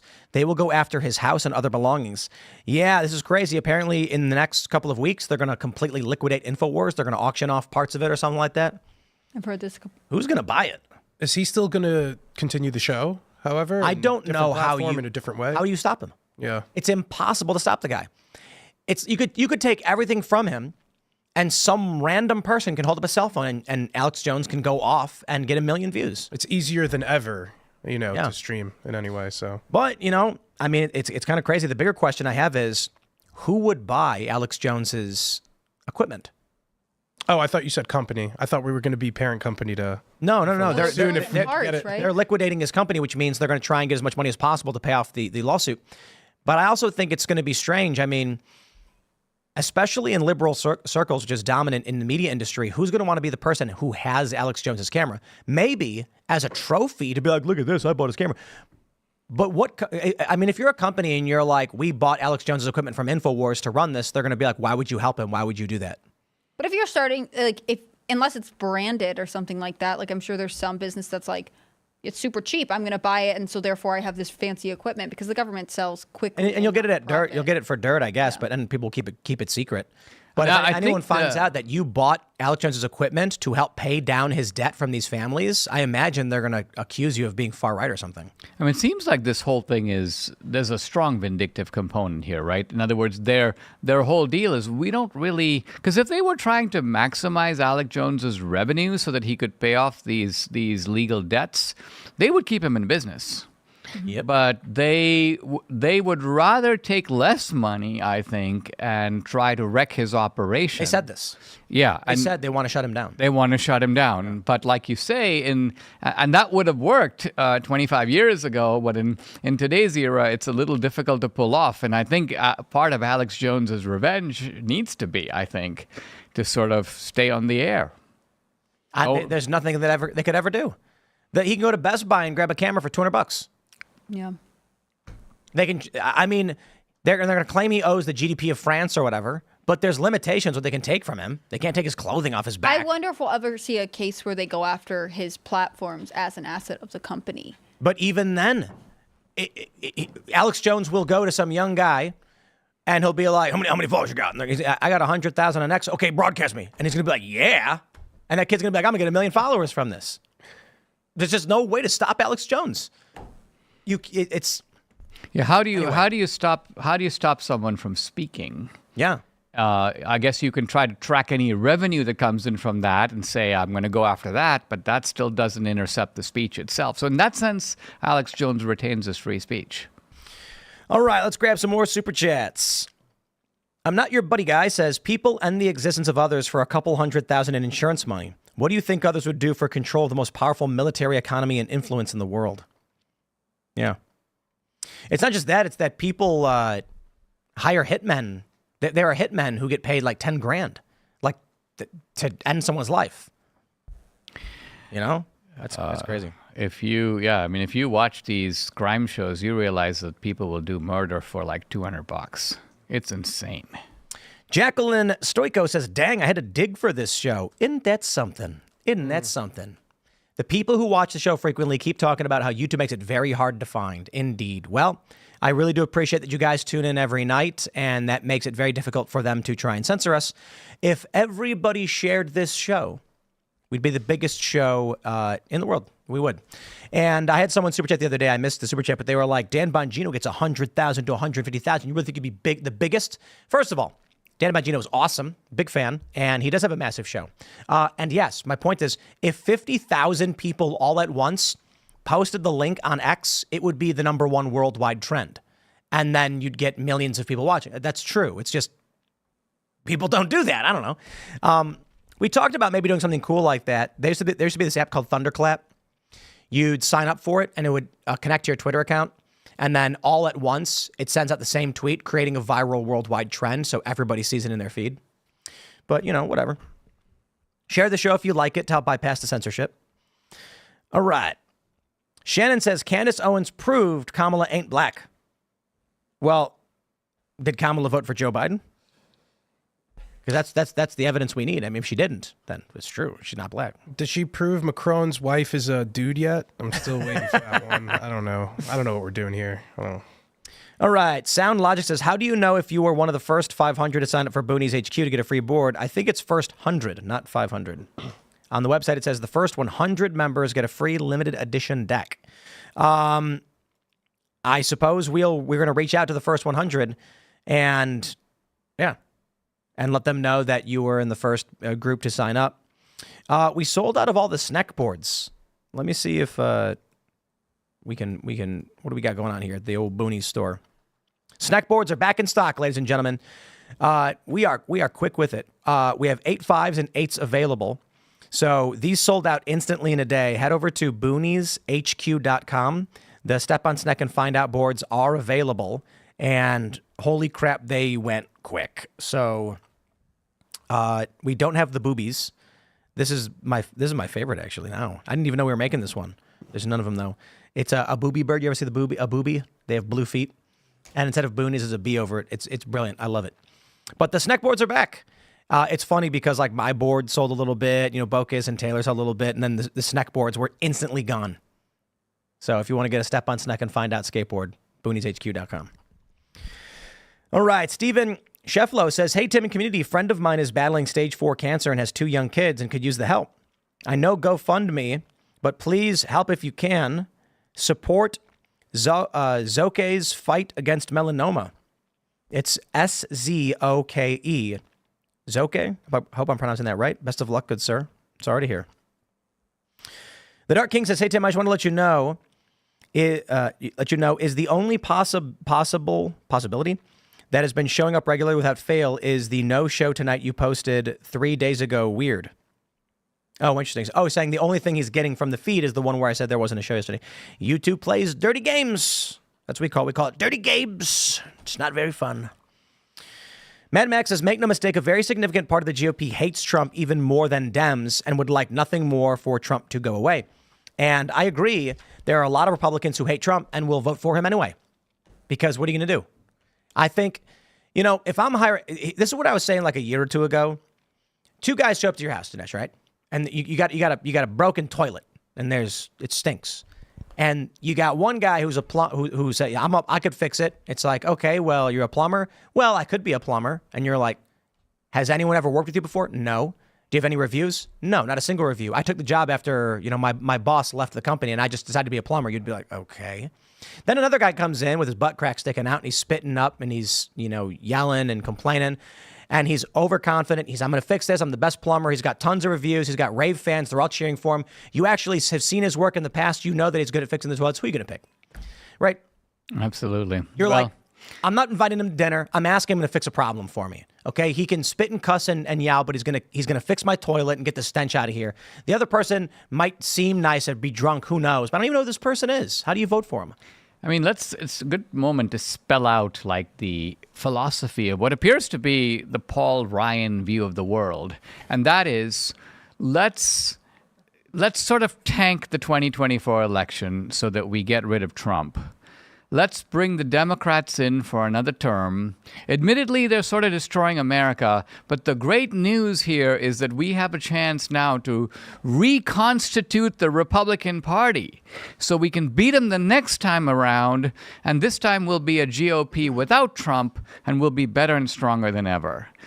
And you just have to sort of listen to that and ask yourself whether someone actually can espouse such a nonsensical vision of where he sees things going. Especially when it's out of alignment with what the voters want. I mean, Trump has wide popularity, maybe not among elected Republican officials, but among American voters. The Republican base picked him for a reason.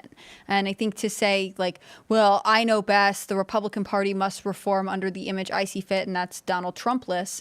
How are you going to sell that to the people who feel as though Trump is the reason that or Trump is the only one who can get the country back on track. Yeah, and to put it slightly differently, some of those sort of Trumpian issues were there before Trump. I mean, we have to remember that even that Reaganism to some degree preceded Reagan. It created Reagan. It caused Reagan to embrace the issues that we today identify as Reaganism, but those weren't all distinctive with Reagan. Jack Kemp had a lot to do with it. Jeane Kirkpatrick had a lot to do with it. They created Reaganism before Reagan. The same happens with Trump. So you're right. Those issues are not going away. All right. Andre C. says, Tim, your views on the war and the death penalty are contradictory. They're not. He says, you can't not trust the government on death sentence, but trust them when intel agencies blame a foreign government on assassination. Who killed JFK? War equals death penalty. Wrong. You are wrong, good sir. Let's start from the beginning. First of all, the presumption on the death penalty is that I don't trust people like Kamala Harris and other actors to convince a jury in an institutionalized mechanism to kill people. There's a story that's going on right now that we had talked about where apparently, Hannah Claire, I think you know more than I do, that there's a guy who's on death row and there's exculpatory evidence, but they won't hear it and they refuse to stay his execution. Yeah, there's a man on death row in Missouri. His name's slipping my mind right now, but he this has been an ongoing issue. I mean, he's been on death row for a long time, and there have been a lot of efforts to appeal his case. But his team is saying right now there's new evidence. The evidence is that his DNA does not match the DNA that was found on the murder weapon. He's accused of killing a reporter, I believe, in the 80s, and the governor has refused to stay the execution. I believe the Supreme Court also did. So he is going to be put to death tonight. And I've heard the state, argued a couple different ways, which is like, and it's a case I should have followed more closely before presenting on it tonight. But, the state has argued he's had a fair trial. The evidence that they are bringing up doesn't actually conflate anything that was brought up during trial. And so he's been through the justice system fairly. So here's the point. There's an institutionalized mechanism at the state level where people are killed and you don't know anything about it. So the argument I always hear in the death penalty is, if I were the judge and I saw the evidence and I knew he did it, well, of course you could do those things. And I trust you. I trust that if there was a deranged murderer who was trying to kill me and you were standing in front of me, you would do the right thing to use the force necessary to save my life, up to and including lethal force.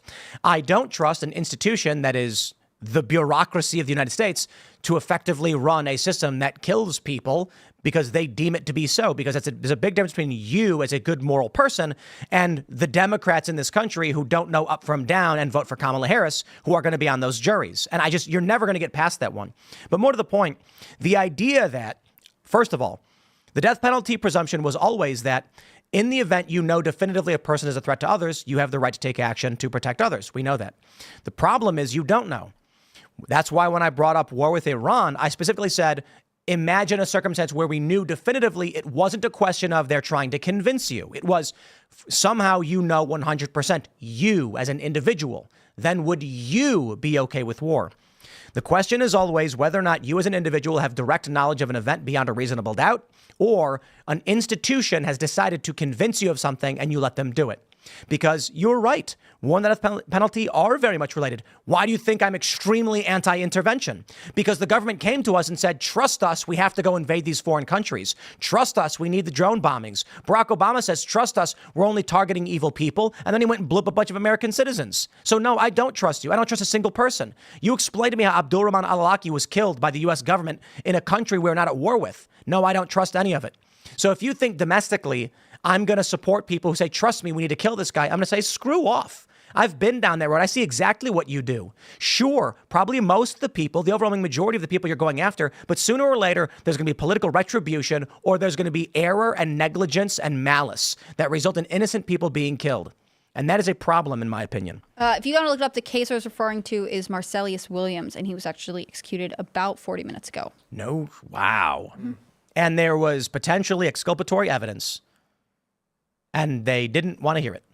I don't know if they didn't want to hear it. I mean, the argument is that he exhausted his appeals, and then afterwards, this evidence was brought up. I'm super well versed in this case, but hypothetically, we have an appeals process to the death penalty. I'm not sure how this factored in. If it is true, because we did not research this, that he exhausted all of his appeals, and then they discovered exculpatory evidence that, your appeals are exhausted, that is a psychotic system. I kind of don't believe that's the case, though. I think that's, however, that being said, Kamala Harris did keep a guy on death row despite knowing there was evidence that proved he was innocent, because she is a demon.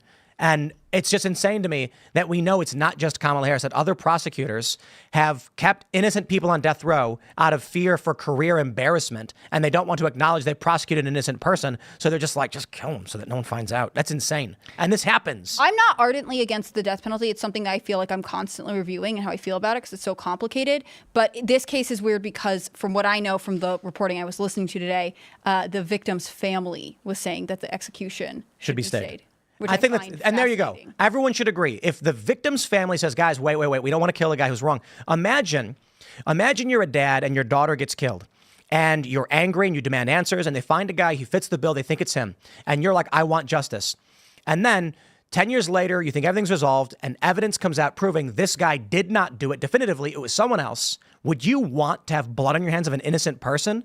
I don't know. Some people, I imagine most honorable men suffering would say like, well, don't kill an innocent person because of my, I think most people would agree. No, we don't want it. You don't want to be a murderer. Yeah. I mean, I think that we should separate the cases where we have an element of genuine, reasonable doubt, because the idea of executing an innocent man is horrific. I agree with that.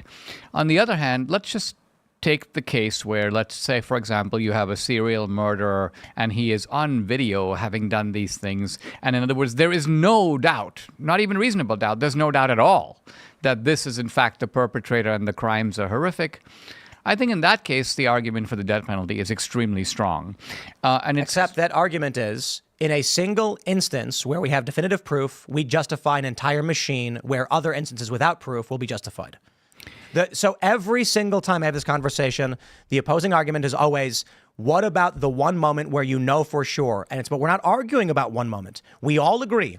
If you see a person with your own eyes about to commit a horrific act, or you know he's a threat, let's just put very bluntly, a threat to society that cannot be contained, and the only way to save someone's life or great bodily harm is to use force against them, up to and including lethal force. Everyone agrees. But how does that justify mechanizing at a national institutional level a system where we know the bureaucracy can't even run a DMV properly? Exactly. Not to mention the fact that very often the way that these prosecutors look at these cases is not in terms of did he do it. They look at it as, can I get a conviction? Yep. In other words, have I got enough in the bag that I could get a jury to say guilty? And that is a completely different thing. That's more gamifying the system and looking at it as a career opportunity for a prosecutor. Can I get this guy? And can I get the jury to go along with me, regardless of whether he did it or not? And that's a very scary thought. There's so many perverse incentives with prosecutors and defense attorneys. Like if you're a defense attorney and you're defending somebody who you even know did something wrong, you're still going to try to manipulate the legal system in any way possible. I think Hillary Clinton famously used to brag about the horrible people that she used to help protect. But that's what makes somebody a good defense attorney. So I think Matt Walsh made a lot of really great points when we discussed it. And he said, we need to think about in terms of what is possible and what is capable, like what we can do right now. The island sounds great. You can't do it. Because my argument is just exile people. If they get convicted beyond a reasonable doubt, you don't got to kill them. You just say, you go live yourself somewhere else. And I agree. And so my response was, I don't have a good alternative right now. I don't think it makes sense that you put someone in jail for 40 years and we all have to pay the bill for it now. But I also don't like the idea of an institution that can kill innocent people and does.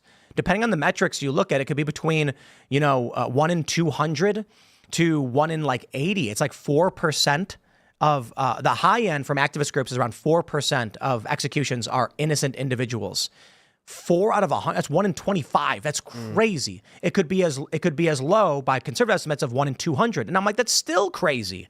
However, I recognize I don't really have good alternatives, just that I morally oppose it. Therefore, what I told Matt was, well, look, fair point. You're not going to see me joining an advocacy group and going and marching in D.C. to abolish death penalty because I don't know. All I know is I don't like the idea of institutionalizing the state to have the power to kill people when you've got Kamala Harris and Joe Biden as people who are running the system. This is why I don't like to take a definitive stance on it. I'm generally open to capital punishment, but, one of the benefits of living in modern society is that we are able to demand higher levels of proof, like DNA, like video surveillance, like cell phone stuff. And some of this stuff is fallible, but if you were on trial for capital punishment in the 1920s, it would be really different, right? Like to me, that the ability to definitively prove something is much better now.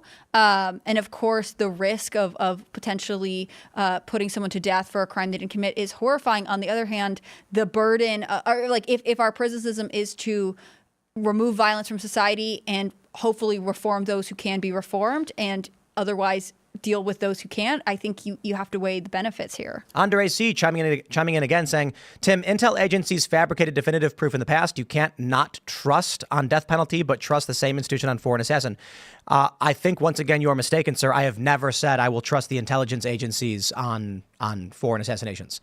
I said, in the instance where you know definitively that a foreign government killed your leader, a president or politician, would you be okay with war? I never said, in the instance where an intelligence agency comes to you and says, trust me, I have proof, my response would be the same. I don't trust the government. Kamala Harris is going to come to me and be like, look at this proof that I got. And I'm like, get out of my face.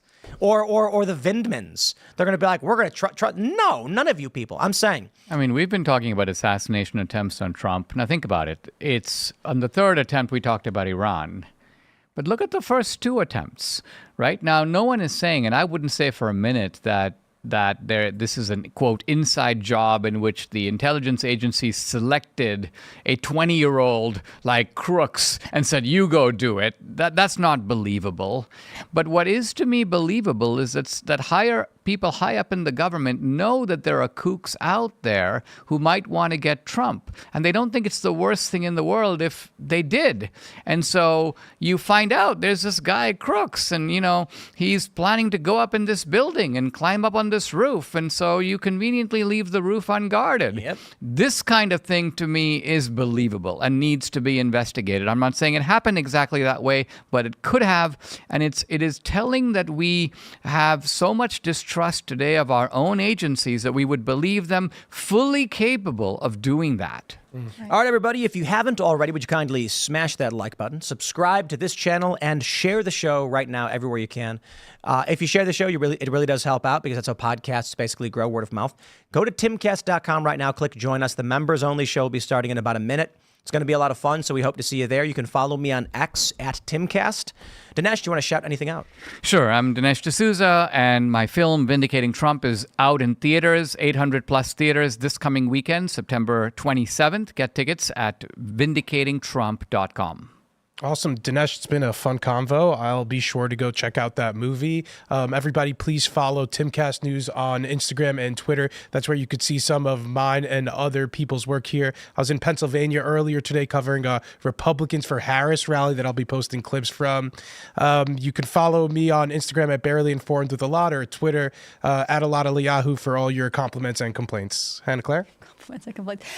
It's been great having you here. I'm glad you could join us. Elaad, you're here, and I don't know what to say about that. No, I'm just kidding. Definitely go follow at Timcast News on Twitter and Instagram to see Elaad's work. I'm excited. Your on-the-ground work is great.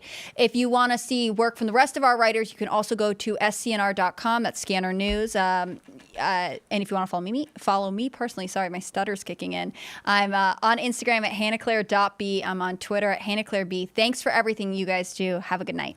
We will see you all over at timcast.com in about 1 minute. Thanks for hanging out.